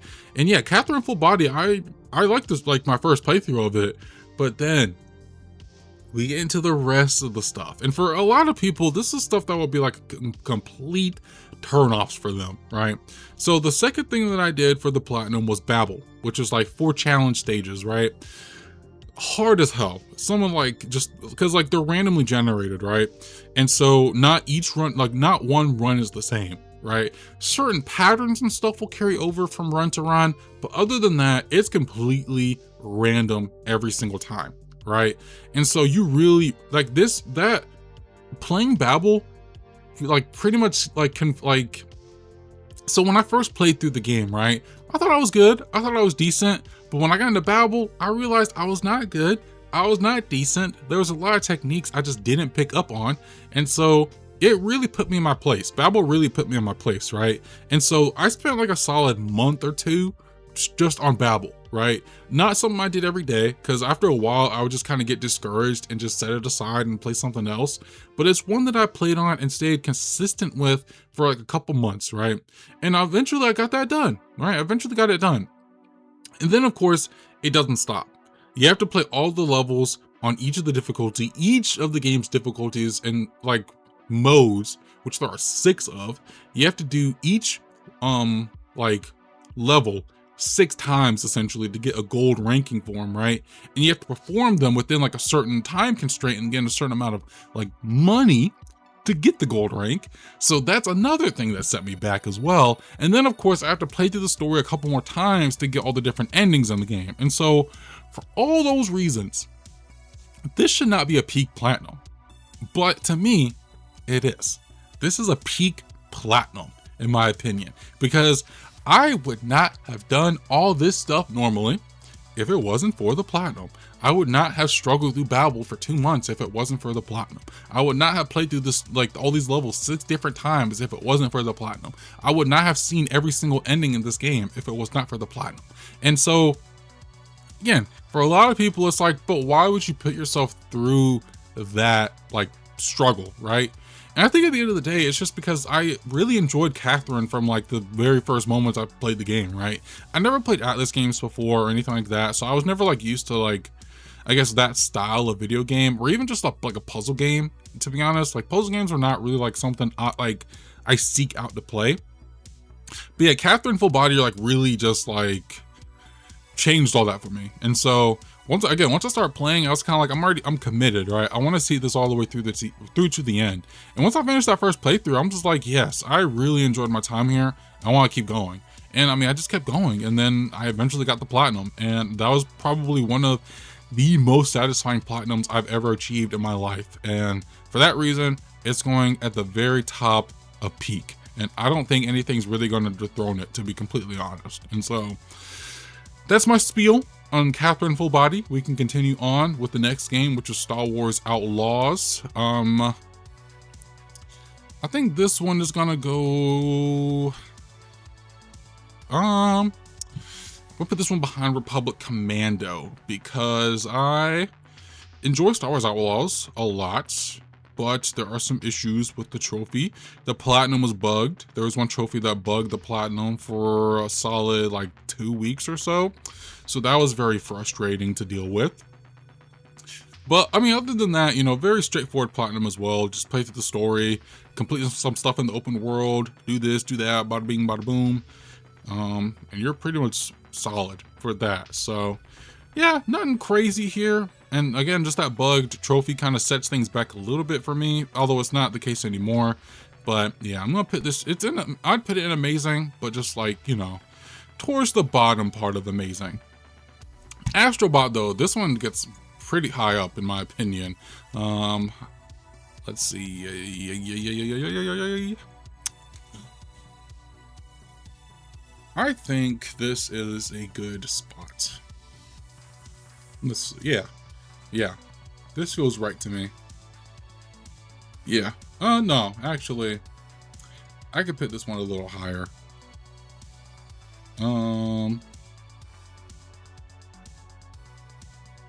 yeah, this feels right to me, actually. Because Astrobot, again, following in Playroom's footsteps, this is a phenomenal game. I mean, one game of the year in 2024. Phenomenal trophy list. Again, one that encourages you to just naturally do everything you can in the game, right? Just, complete levels, unlock certain characters, achieve like certain milestones, and complete some like miscellaneous things. I might have already said that. I mean, yeah, dude. Like, there's really not a whole lot more I can say about Astrobot. It's just such a great game. Vampire Survivors is another one that's going into the amazing tier, and I think this one is gonna go. See, this one's weird, right? Because this one, if we're just basing it solely on like the platinum, I don't know exactly what, like off the top of my head, what all that is like going into the just like straight up platinum list, because there's a lot of trophies in this game. If you don't already know, this one has like 244 trophies, right? But there's only like 40 something trophies that are attached to the base game, which include the platinum. But I just like kind of encompass my entire experience here when it comes to the platinum. So I'm gonna put it pretty high up as well. I'm gonna put this one, I think, above Astrobot. And I think I'm also gonna put this one above. I think I'm gonna put this one above actually Alan Wake 2 as one of my favorite, because Vampire Survivors is one of my favorite games ever as well. I absolutely love Vampire Survivors. Like, yeah, this is, you know what, bro? I think I'm gonna put this in peak. I think this is going in peak. And I think it's gonna go like right here. Below, just below the Arkhams, but like above Titanfall and everything. And so, yes, dude, like Vampire Survivors is such a fun game, bro. And it's so satisfying getting the trophies because, like, again, this is just from stuff you're gonna do naturally, like unlocking different weapons, unlocking different characters, doing like some random things on a map. You're gonna get this stuff naturally. And so, yeah, like, so Vampire Survivors, like, I'm not gonna get like super deep into this, but I played this on like my phone, I played on my laptop, but my PlayStation, that's where I've made the most progress, right?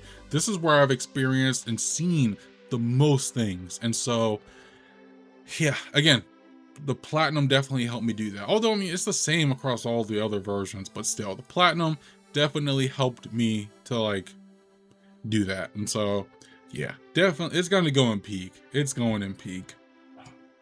Alien Isolation, I'm gonna put this into the amazing tier as well. This one is gonna go, I'll put it above God of War. I'd put the trophies above the Infamous games. I'd probably put it just below Arkham Origins though. Cause yes, I kind of went into Alien Isolation a bit like, with not the highest of expectations, I think, because I'm not like a huge horror person, like a huge horror gamer, and I'm still kind of somewhat casual to the alien stuff. I've just always heard like how good the AI and everything in this game is, and so just being able to kind of experience the game for the first time was really fun, really cool. I thought that was nice. And again, trophies in this one, you do have to play this one a couple of times for the trophies, just because you have to like play the game without, I think you have to play without, yeah, you have to play without dying. You have to play without killing any humans, things like that. And so you do have to play this one a couple times, but this is one that I did enjoy playing a couple times and, just seeing everything that the game had to offer. So Alien Isolation, very fun game. Looking forward to that sequel whenever that comes out. Let's see, Detroit Become Human. This one's also going to go into amazing. But I think this one is going to go, I think just below the Wolfenstein games. This is another one where I kind of just remember most of my experience from the platinum cleanup I did like a little over a year ago. I don't remember so much about what I did back in like 2018 when I first played it. But even still, I think just kind of doing it this way, You guys seeing just a lot of stuff that you just wouldn't see normally. Like I think this one, I kind of was going like the bad route with each of my characters, and just kind of seeing how the story played out there was very interesting. And so trophy list though is very interesting, I'll say that too, because again, you getting trophies for like exploring the different parts of the story. So if you're making certain choices here and certain choices here, I think what's really like weird is when it comes to the collectibles. But because again, some collectibles are only available when you're making certain choices, and so working on that was a little like not frustrating, but I'll just say tedious. And yeah, that's kind of just one of the things that kind of holds it back a little bit. But other than that, still a great game, a very great game. Same with Lego Marvel Superheroes, although this one I'm not gonna put like super high up in the amazing tier, because again, it's just a very straightforward Lego game, and it's also one that I just do not remember super duper well. So I'm just gonna put it above Lego Star Wars The Force Awakens, because again, I kind of came back to this one, some of my experiences based off of like when I played it over a year ago for the platinum thing. And again, I just imagine it's a very straightforward platinum list, get all the 100%. I feel like this one does have quite a few miscellaneous things to look out for, but other than that, I mean, it's just a very straightforward list. And so just gonna leave it there for now. Mad Max, I'm also gonna put this in the amazing tier. But again, this is one I just don't remember a whole lot. You know what? No, I'm not. I'm gonna put it in good. And I think I'm gonna put this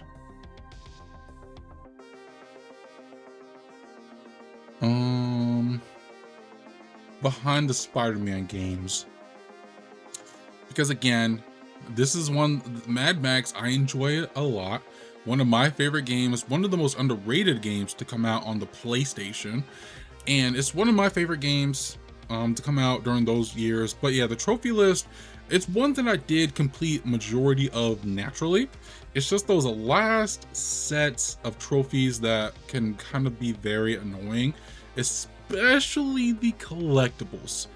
I'm always someone who's kind of like, collectibles don't really bother me when it comes to games. This one's a little overkill because you have to collect everything in the world, right?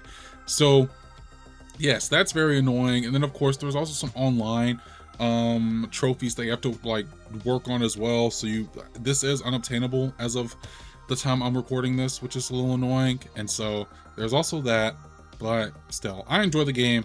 And so I'm just gonna put it in good. Not quite up there with amazing, but I think it's good enough to like, hold its own in here. Maquette is another indie game that I did last like over a year ago for the trophy cleanup, but I played some of this back in like 2021, maybe 2022. I think it was 2022 if I remember when I was doing it. This one is also gonna go, I think this one's gonna go in the beginning of good. Yeah, I think the beginning of good is where I'm going to put this one, because very straightforward trophy list, just play through the story. And then of course you have all the speed run trophies, which surprisingly were not that bad once I kind of figured out like a method to get through them all really quickly. But yeah, overall, like, it's a good game. Just doesn't really like stick out to me personally compared to like a lot of the stuff that's in amazing when I look at it. And so I think it's just, I think it is like a step leagues ahead of some of the stuff that's near good. So gonna put it in here. Returnal, that's going in the amazing tier. I think this one is gonna go above the Saints Row games, above The Force Unleashed, above Spider-Man 2, above Astrobot, and I think above Saints Row 4. So yes, one of the top contenders in amazing. This is, yes, I've sung the praises of Returnal so much. This is definitely one of my favorite PlayStation games, one of my favorite games of this generation. It's like this, before I even played this, I had no idea what a this is, I think, more roguelite, but I never really even understand what that concept for that kind of game even was, right?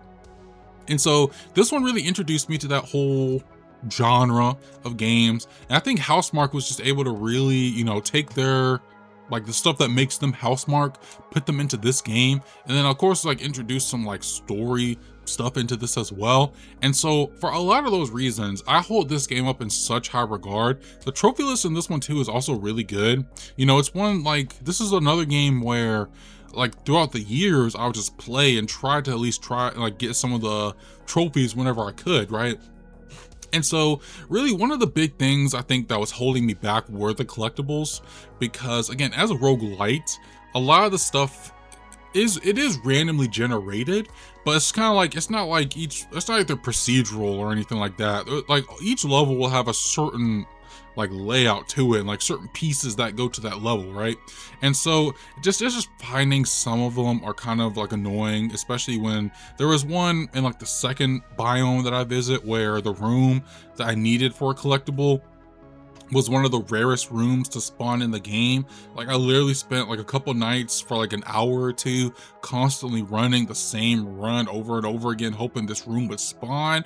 And so it is a little annoying from that perspective, and it is definitely a tougher game to get through, especially in some of those latter portions of the game.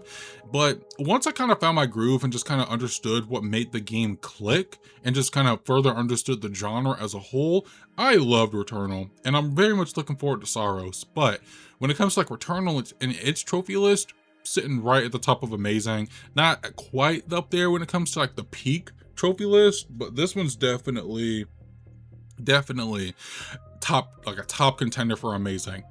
Until Dawn, I'm also gonna put in amazing as well.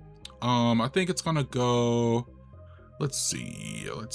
Where do I want to put this? I think I'm gonna put like a little bit lower in the amazing side of things, but still a very good game. I'm gonna put it like right in the middle, I guess. One of my favorite horror games. Like again, like I've said many times, I'm not a big horror game person, but the cast is stacked, the concept for the story is amazing, and so of course when it comes to the trophies, it's very similar to Detroit Become Human. It's kind of encouraged to do like a couple different playthroughs to kind of see and explore everything the game has to offer. And I played this back in like 2016 for the first time. And then I came back again in 2024 to get like the trophies and everything like that. And I played the game differently. I was kind of more like a bad person, and again just kind of doing things to get everyone killed and stuff like that. And so yes, I really do enjoy Until Dawn. It has a really great trophy list, and one that I was very satisfied to finally get the platinum for back in like the end of 2024. And then the last trophy I got in 2024 during that whole like platinum cleanup thing was Elden Ring. Not gonna put this one actually like super high up into the amazing tier. Probably gonna put this like, I don't know, maybe above Republic Commando.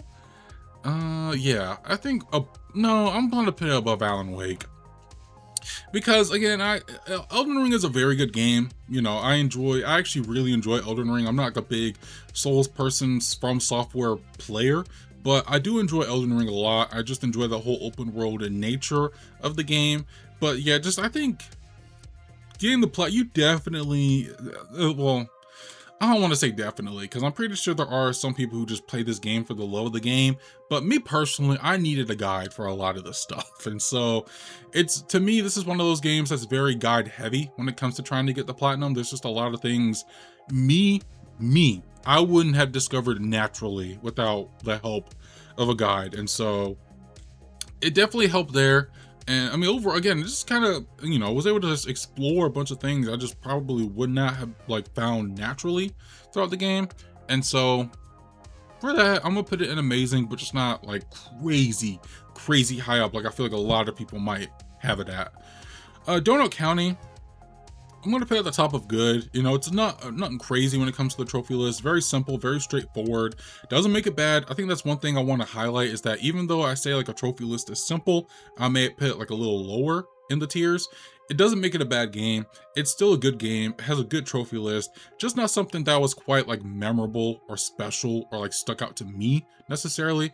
And so that's why I just put it like at the top of good, because it's still a good game. It has a very fun trophy list, but just one that doesn't really like stick with me at the end of the day. Risk of Rain 2 is another one I'm gonna put in the amazing tier. I think I'm gonna put this one a little higher in the amazing tier. I'm definitely gonna put it above Ghost, above this, above.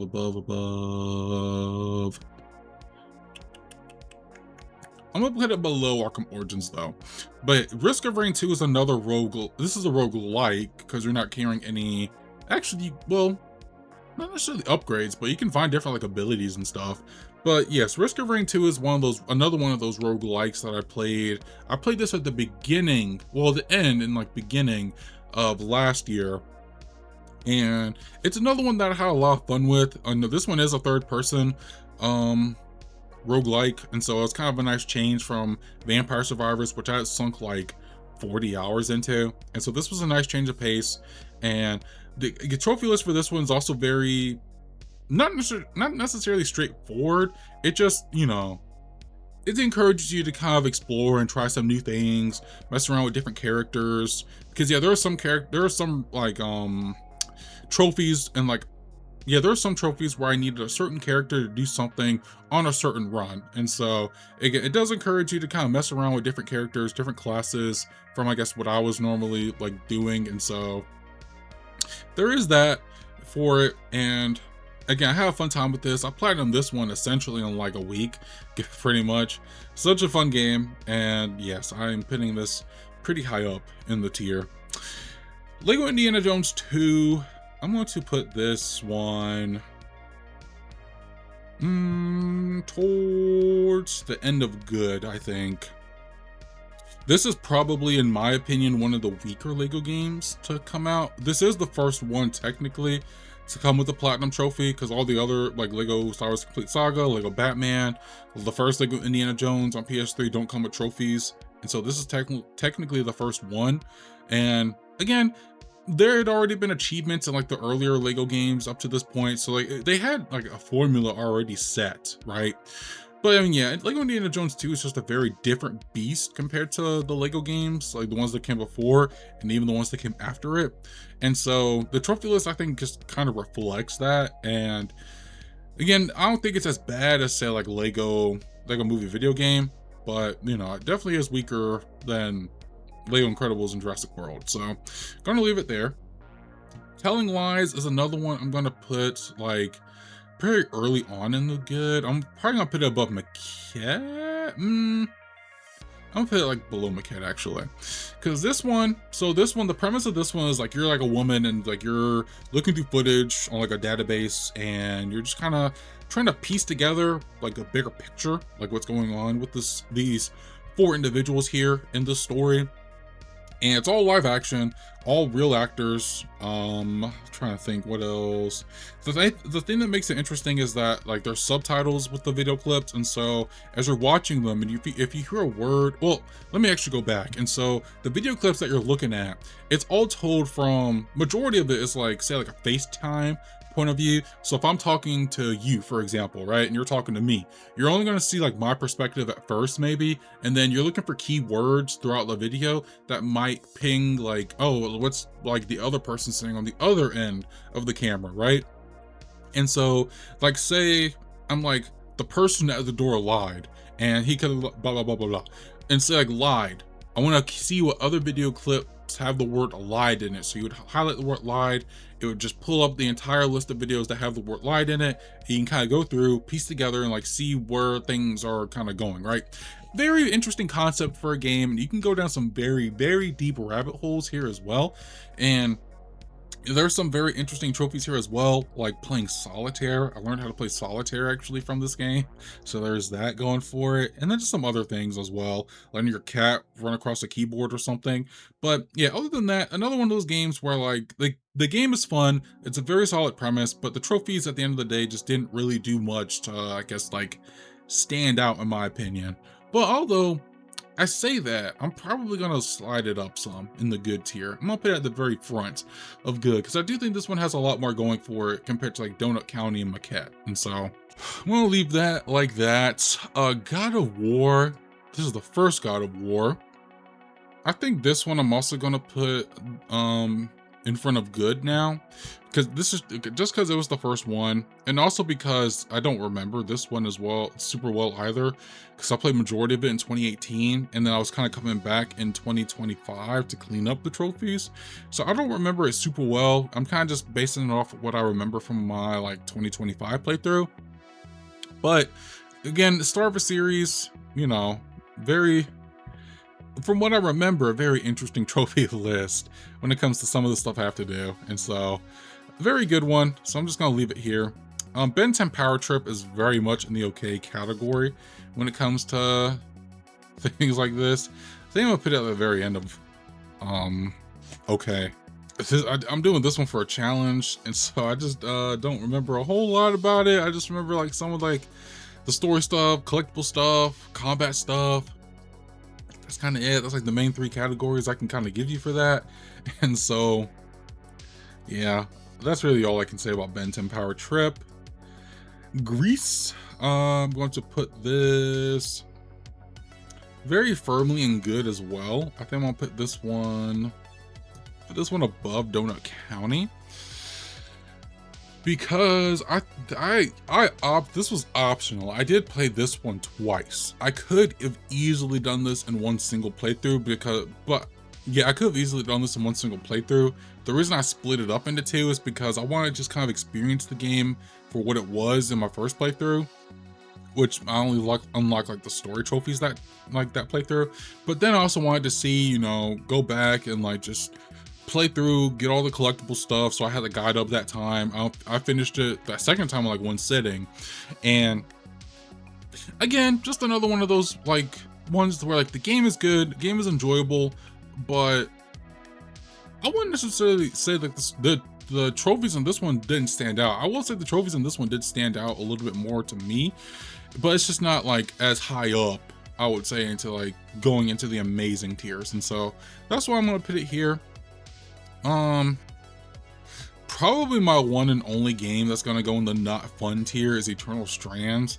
I got this one in the beginning of 2025 because I remember seeing some trailers, reviews and stuff kind of hooked me into it, and I'm like, yo, I'm gonna check this out. This seems like a fun game to like mess around and see what what can I get myself into. But I didn't have a lot of fun getting this platinum.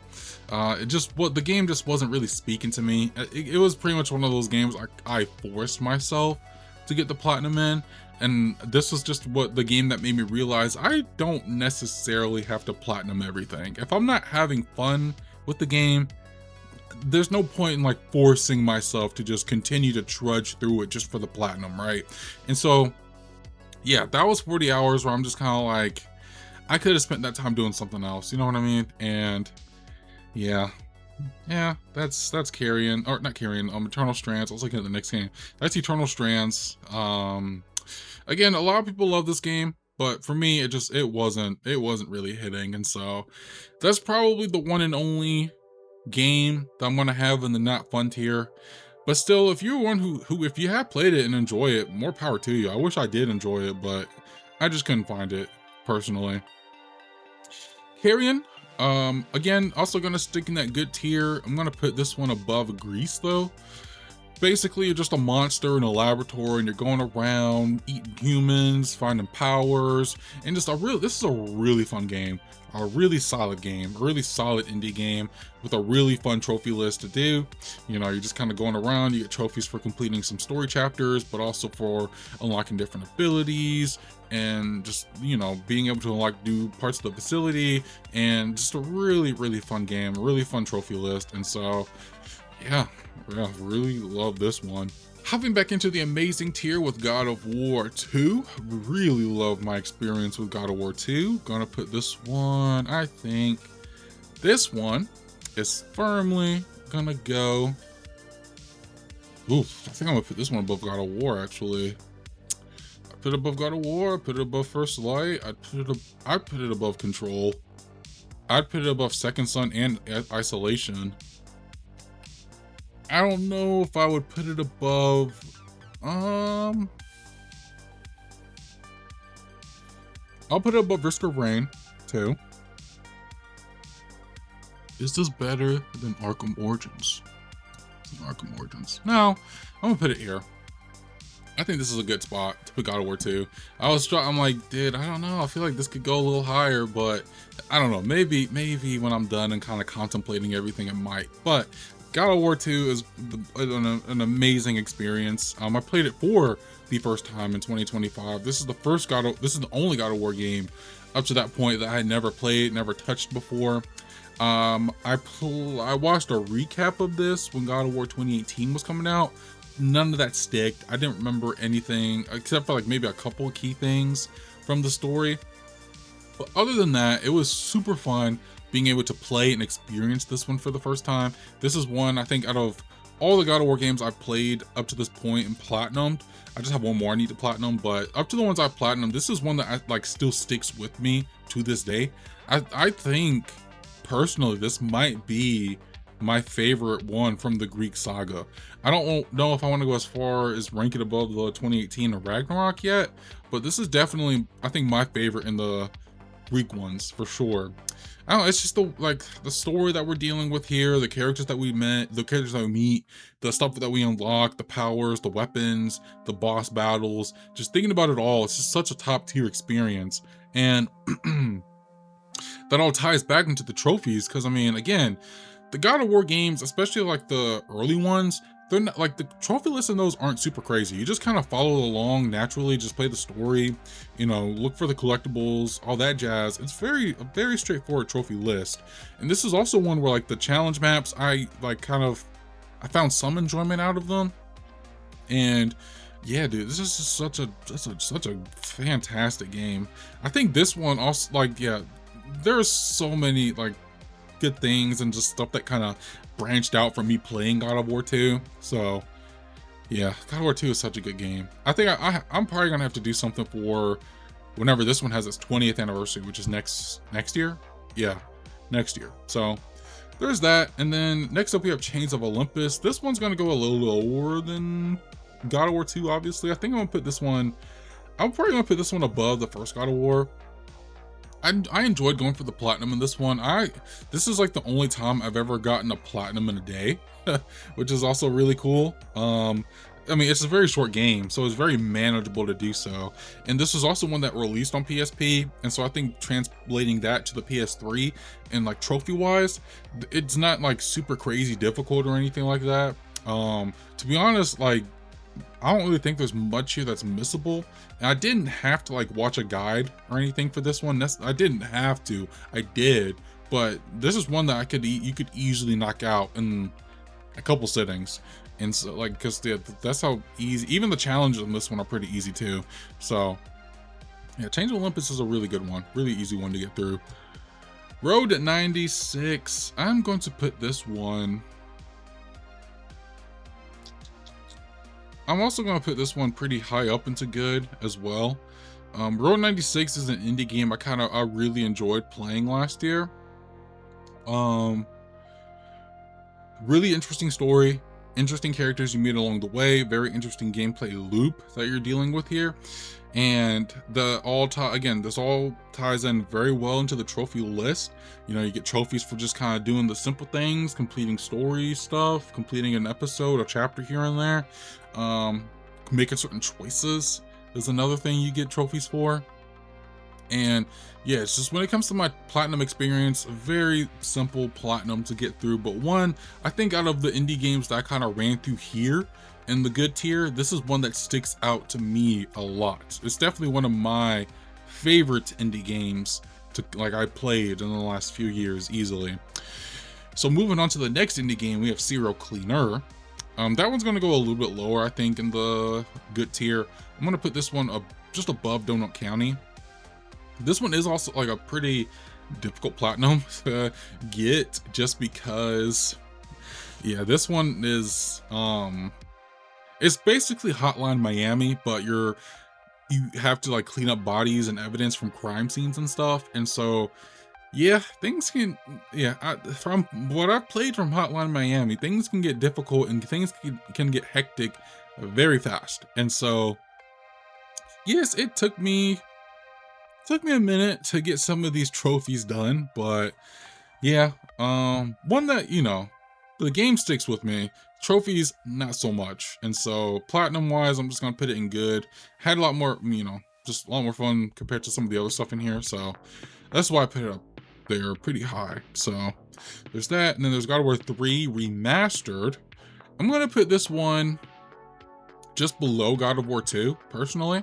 Um, because again, I enjoy God of War 3. I mean, a lot of people consider God of War 3 their favorite out of both the Greek and just all the other God of Wars in general.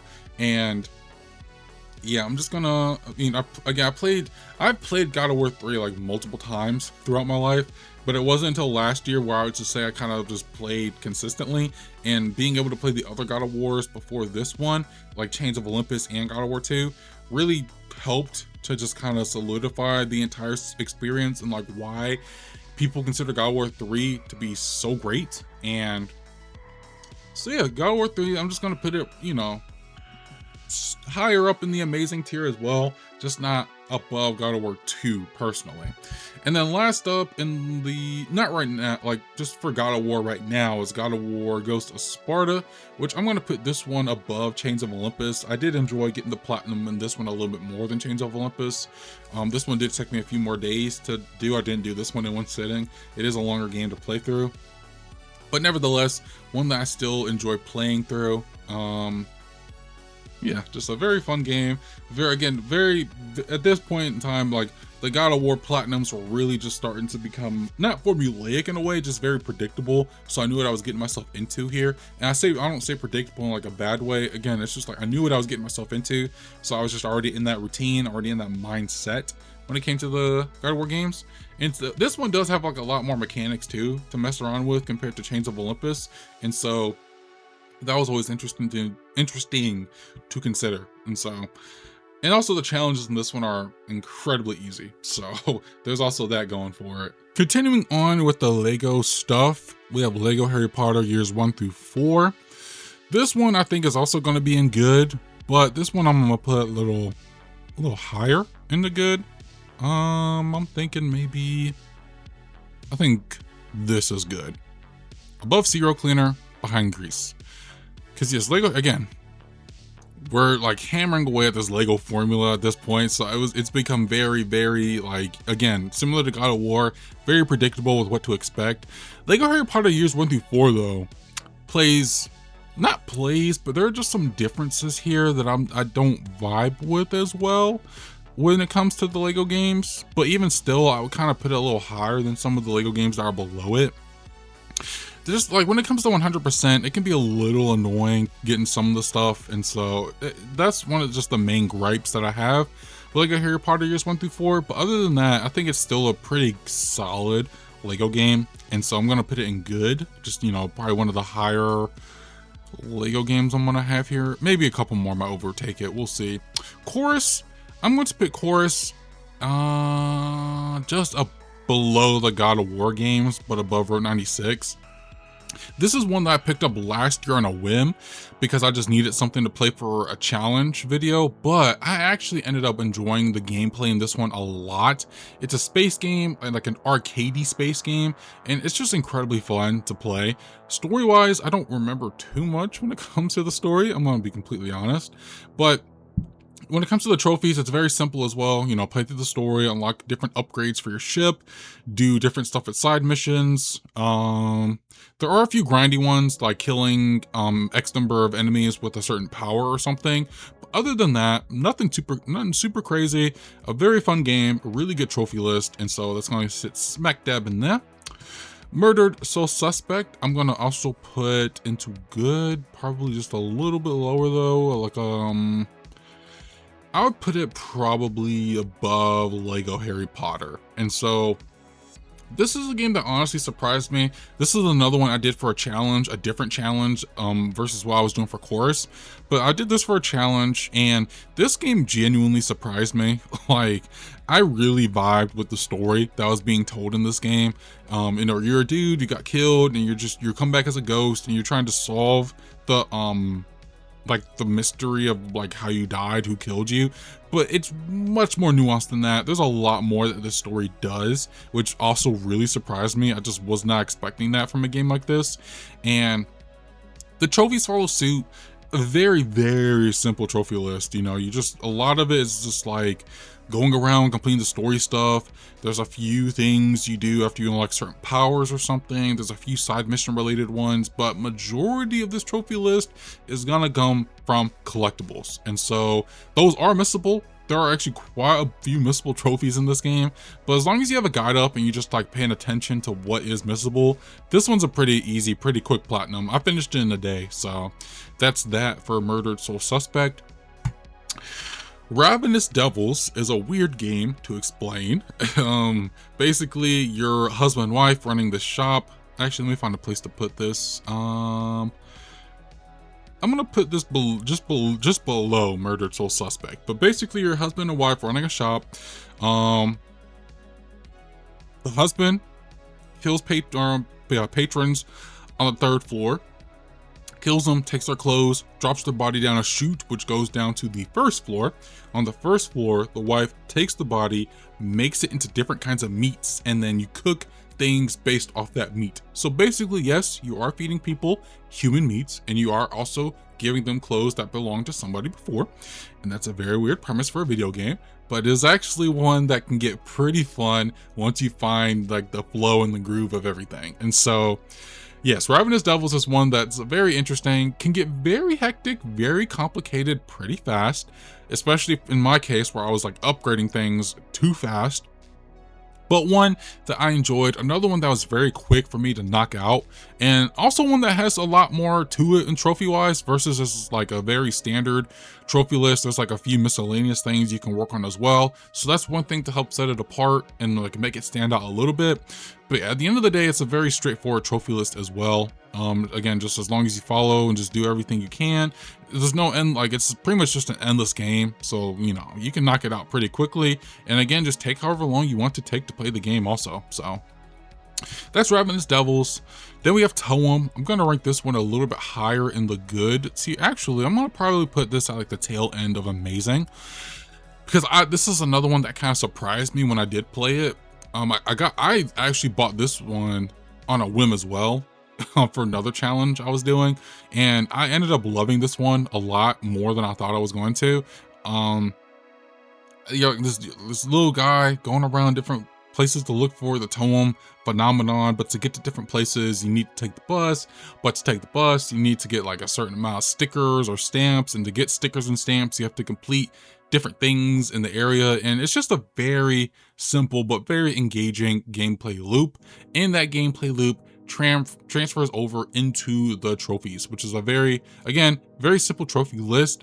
And compared to like some of the other indie games I've been talking about so far that's in the good tier, this one has a lot more miscellaneous trophies that make you kind of go out of your way a little bit to like explore these areas. And yeah, just it stands out a lot for that. And so Toem, really amazing game, amazing trophy list. Ruiner, this one's also gonna go in the good tier. I think I'm gonna put this one below Road 96.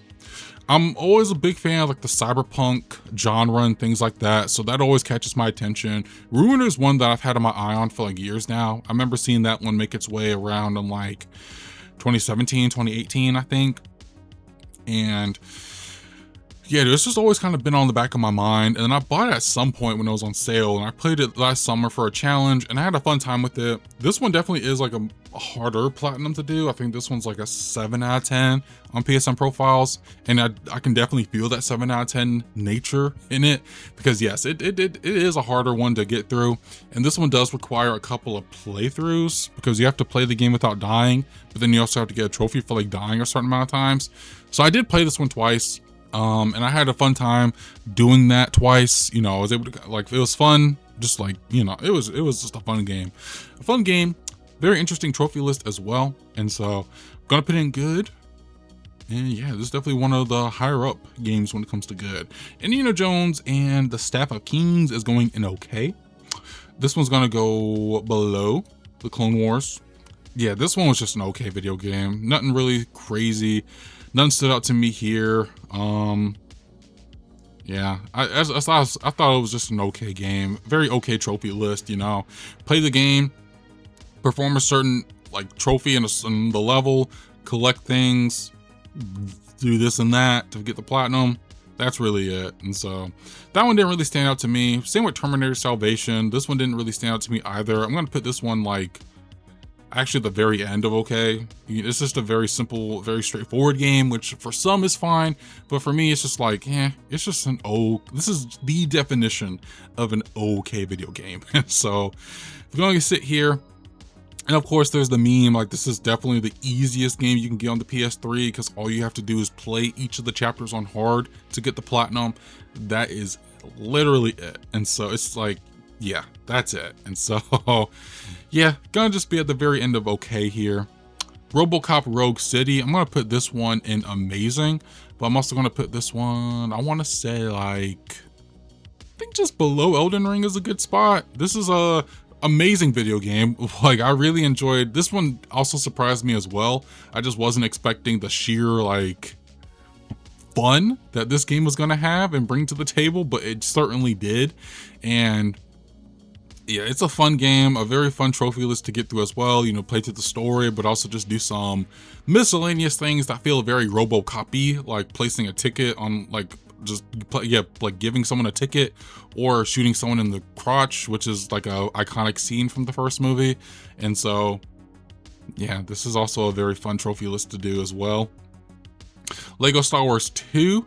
This one is also gonna go in good. I think this one's gonna go like, I'd put this one below Harry Potter personally. This one below, this one's actually gonna go pretty low.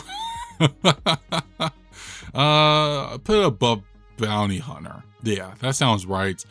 I enjoy Lego Star Wars 2. You know, I think after Complete Saga, I don't really have much of a reason to play this one other than like achievements and trophies and stuff. But yeah, the trophy, getting 100% this one's a pain because you have to play through each of like the story levels 4 times, which is super annoying.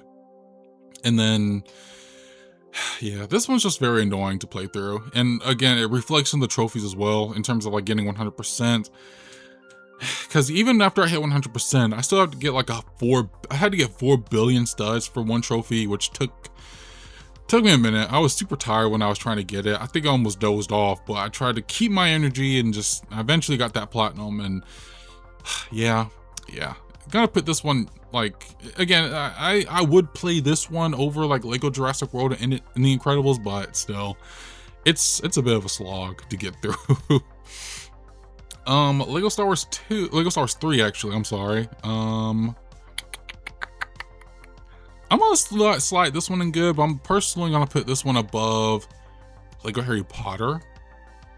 Lego Star Wars 3 is like a childhood classic of mine. I grew up on the Clone Wars, and so the Lego Star Wars 3 video game was like one I was super hyped up about. Played majority of it back in 2011, I believe that's when it came out. And so coming back, I think it was last summer when I came back and got the platinum for that. It was very simple what I had to do, you know, nothing super crazy with that one. Let's see, I don't really think there's many miscellaneous trophies that pop into mind either for this one. And so I think good is a very solid spot for it to be at. So I'm gonna leave it in good. Lego Pirates of the Caribbean, I'm actually gonna put, I think I'm gonna put this one above. This one's going to amazing because I really love this game, but this one's gonna just go above Lego Star Wars: The Force Awakens. I think we'll put it above Lego Marvel 2. This might change whenever I come back to play Lego Marvel because I got it on PS3. But Lego Pirates of the Caribbean is up to this point, I'm like this journey of me playing slash replaying the Lego games, one of my favorites so far. I was actually kind of surprised by that because I just started watching Pirates of the Caribbean back in like 2024 for this Lego series that I'm doing. And I enjoyed the movies. I was surprised by that then. But yeah, I was very surprised of how much I enjoyed Lego Pirates of the Caribbean. Very fun video game, and also again a very fun platinum. Nothing in this one really like stands out as like, you know, interesting, I guess, other than like the straightforward platinum grind, trophy grind, 100% grind, but still like such a great game to play through. So definitely like one of my like the Lego games I would rank higher up. And so there is that. Saints Row, the reboot from 2022. I think I am gonna put this one in good because I did have some fun getting the platinum for this one. This might be a hot take because I am gonna put it a little higher in the good side. I think I'll put it below Gotham Knights though. Cause yeah, again, Saints Row reboot is not a great game. It is not, I will admit that. I am working on a retrospective for that. And so that's going to be very interesting to talk about when I get to posting and getting super deep into that as well. But it is a game that I like don't outright hate. It is a game that I did find some enjoyment out of. In some of the trophies, I was able to find some in like, you know, I had a fun time getting the platinum for this. I will admit, you know, I think this, in order, if you do want to 100% this game, you are probably going to spend the most, like out of all the Saints Row games, this is the one you're going to spend the most amount of time working on, because there's a lot of stuff to do in order to like 100% the game. And so there is that if you are someone who is interested still in even 100%ing Saints Row. But yeah, again, for me, I had a fun time getting some of the trophies in this game. You know, it's nothing crazy. It didn't blow my socks off or anything like that. Nowhere near what I think are some of the better trophies from the Saints Row and Saints Row 4 games, but it is one that I'm just kind of like, I enjoy what I played here. I didn't like outright dislike what I played, so it might be a hot take, but I think Saints Row is like fine in the good category for me personally. Tron Evolution is the next one of the final games in this here. I think I am going to put this one in good, but I am going to put this one a little higher up in the good side. I think I'm going to put this like right here, right below Carrion, because Tron Evolution is a game, it's not like, you know, the perfect Star Wars game, but it is a fun, or I said Star Wars game. It's not the perfect Tron game, but it is an somewhat enjoyable Tron game. You know, I think the one thing that does hold this back is that you do have to play this game multiple times. At most, you might have to play this game 3 times. I feel like you can get away playing this game twice, but it's one of those cases where the hardest difficulty trophy is locked behind playing the game on the hard difficulty and finishing it on the hard difficulty. So for that, it is a little annoying, but I think the saving grace is that your progress carries over from each of the different playthroughs. And then of course the trophy hunt for this one isn't that bad either. I did enjoy, you know, going for the platinum in this one, but you know, just not as like amazing as some of the ones that are up here, but it is, you know, somewhat like high up in the good tier. So I think this is a pretty good spot for Tron Evolution personally. Moving on, we have Brotato. Brotato is going to go in the amazing category, and it's going to sit, I want to put this one a little below Risk of Rain 2, but I think this is a good spot. Right next to Star Wars Episode 1 Racer. Brotato is definitely one of the harder roguelikes that I've played recently, just because it is very build focused. And so for that, for the trophies, majority of this trophy list is based on like completing a run with a certain potato. And so just learning each of the potatoes and then learning their builds and then what works best for them did take me a minute in the beginning, I won't lie. It did take me a minute to kind of understand how potato works, and then just how that translates to each of the different potatoes I have to play as. But once I found my groove, I was in it. I was in for the long haul. I was in for the platinum. And of course, there are some other things, like some random miscellaneous things you can work on as well, like killing X number of enemies, collecting X number of things, this and that. And so it is one that I got pretty recently, back in like November, and it is a fun roguelike, just one that's a bit more on the difficult side, I think, compared to like Risk of Rain 2 or Vampire Survivors that I played recently. So that is that. And then Lego Harry Potter's 5 through 7, I'm going to put above Lego Star Wars 3, but I'm going to, I think above Lego Star Wars 3 is a good spot, because it's very, very similar to 1 through 4. But of course, this one, this one's in a different engine, and it has like a lot more bells and whistles to it. And yeah, let's see. Trophy wise, this one is like very different from 1 through 4. This one has like trophies for completing each of the levels, as where 1 through 4, you only get trophies for completing each of the years. And so, yeah, like half the list in 5 through 7 is based on like just completing levels and then completing the years. And then you get stuff for, of course, the typical, like collect all these, collect the mini kits, collect the red bricks, the gold bricks, things like that. And so there's just not like a lot of room for like just some random miscellaneous things, although I think there are a couple. But even still, I do think it's one of the better Lego games to come from, like, I guess the early 2010s.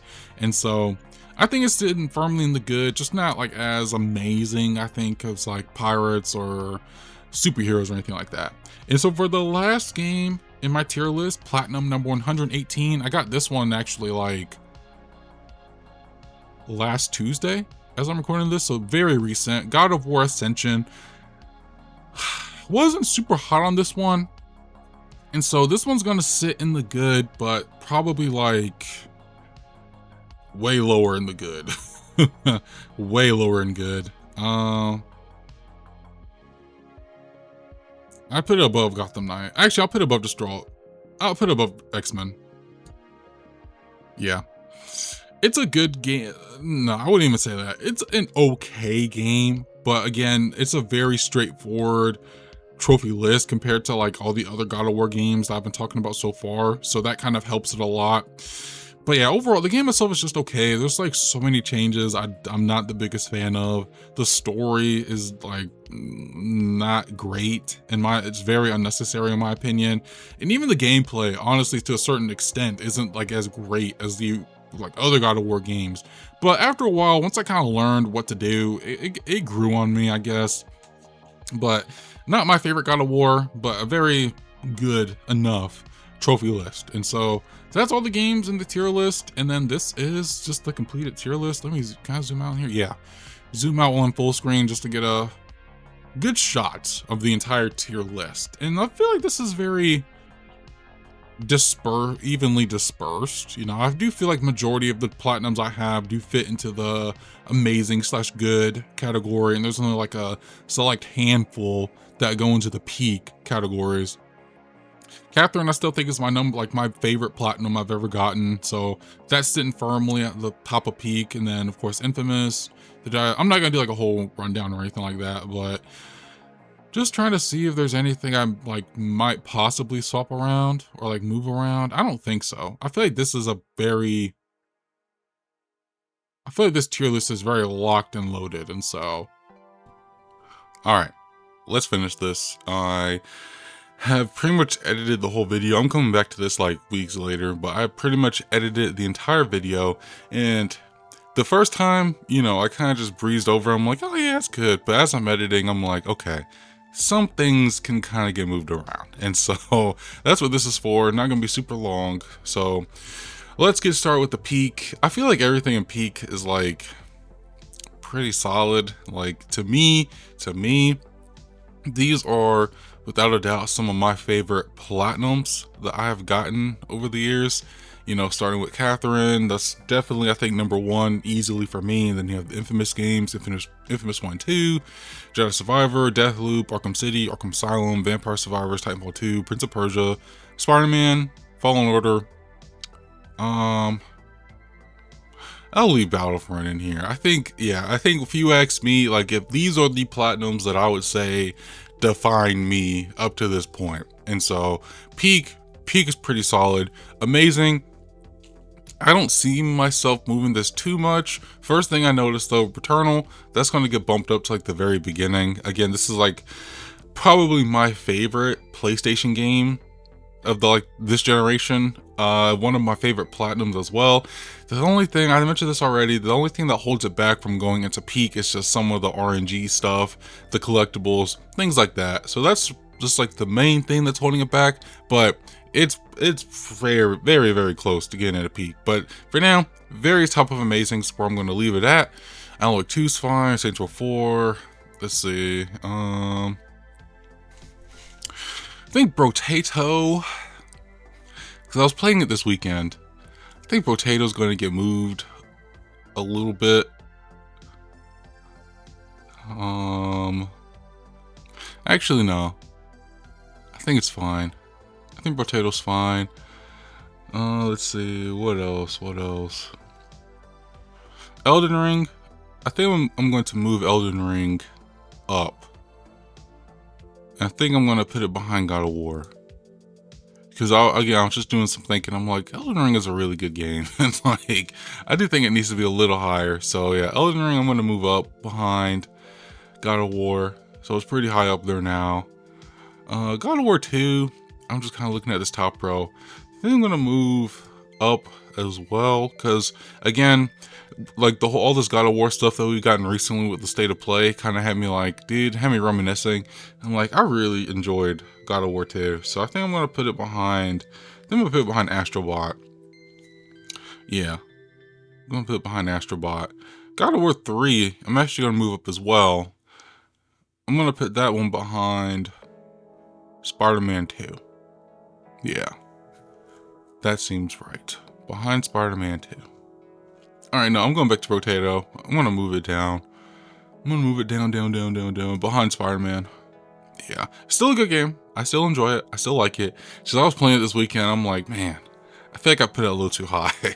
So yeah, I'm going to just move it down just a smidge. Nothing too crazy, but I'm going to move it down some. Battlefront 2, I was actually contemplating if I should move that up, because I feel like the way I was praising it in the beginning of the video, I kind of moved it a little too low to the bottom, I think. So I'm going to probably bump it up, I think behind the Wolfenstein games. I think that's a pretty good spot. Shadow of War is another one I was looking at. I'm like, this can go a little bit higher. I think this one, I might put this one behind Spider-Man. That seems good. Days Gone, I think just a smidge. We're gonna put this one, I think, behind Alan Wake. Last of Us Part 2. Do I want to move this? Because again, it was a really good game.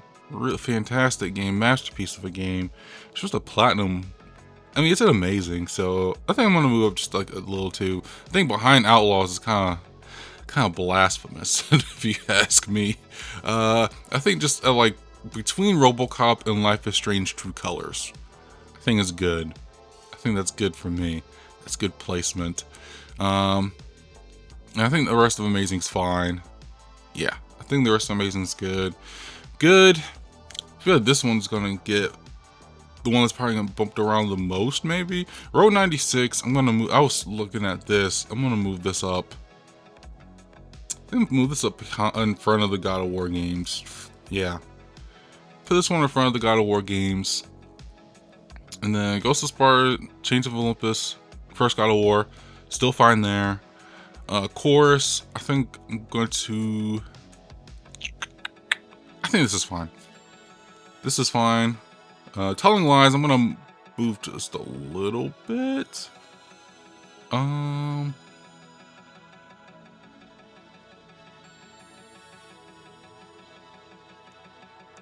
Right here.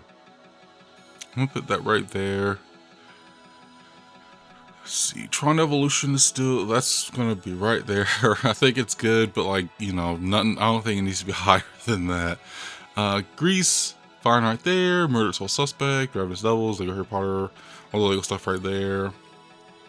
Ascension, I'm actually gonna bump this one down to the very top of okay, because I was looking back at like my footage this past week and just thinking about, I'm like, the platinum again, it's a very standard platinum, like very similar to the Ghost of Sparta, Change of Olympus, God of War. But then I'm thinking about my entire experience. I'm just like, yeah, nah, it's just not really hitting like that, even though I kind of turned around on the game. So I'm just going to put it at the very, very beginning of okay. Very beginning of okay, I think is a good placement for that.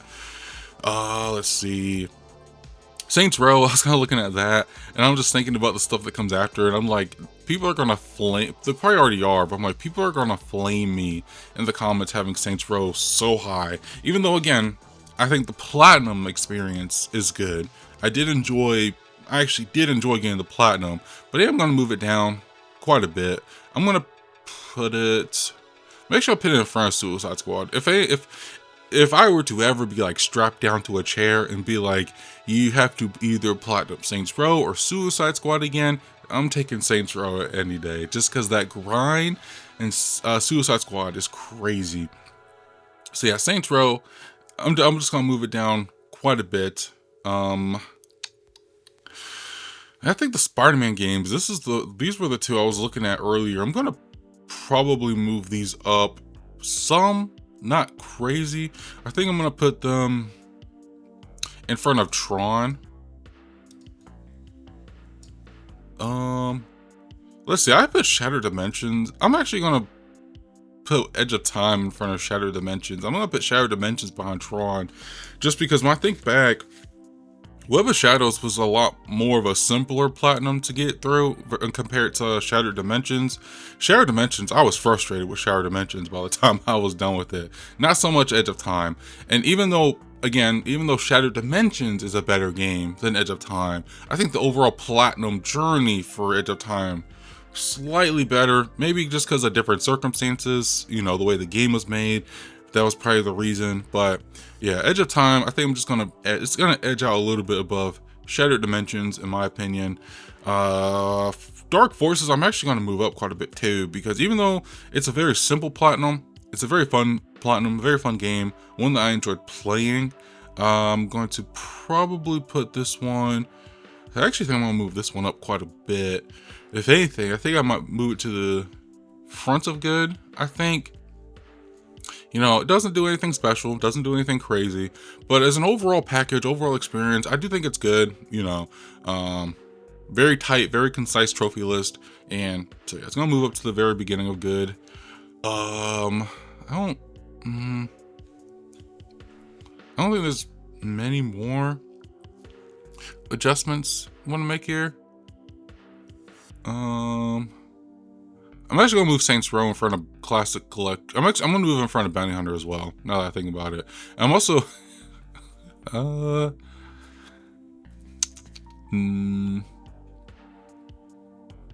no. I think I was debating if I want to move Suicide Squad, but I think I'm gonna leave it right there. I think it's fine. I think it's fine there. Okay. Nothing's gonna get shuffled around here. I think everything here is fine. I was actually debating. I'm gonna move this up actually a little bit. Terminator Salvation. I'm gonna move this up because actually, it's not. Even though the platinum, even though the game itself is like very mediocre, the platinum again incredibly basic, right? Just play each of the levels on hard. You got the platinum in like half a day, not even maybe. But when I think back, I'm like, there are actually some interesting things going on with Terminator Salvation. Some of the gameplay kind of surprised me a little bit, and yeah, I think just because of that, I'm gonna just move it up a little bit in the okay tier, and that's actually that's really it. So I think looking back, I think this is, again, for me, a very solid tier ranking for the games I've platinumed. I know not everyone's gonna agree. That's 100% okay. You're entitled to feel that way. At the end of the day, though, this is all my opinion. This is my list. This isn't no definitive thing or anything like that. This is just the way I see all the platinums that I've earned over my like decade and a half journey with trophy hunting and everything, even though I was never serious about it until like a few years ago. So this is it. This feels good to me. And yeah, this is it. All 118 platinums ranked in the tier list.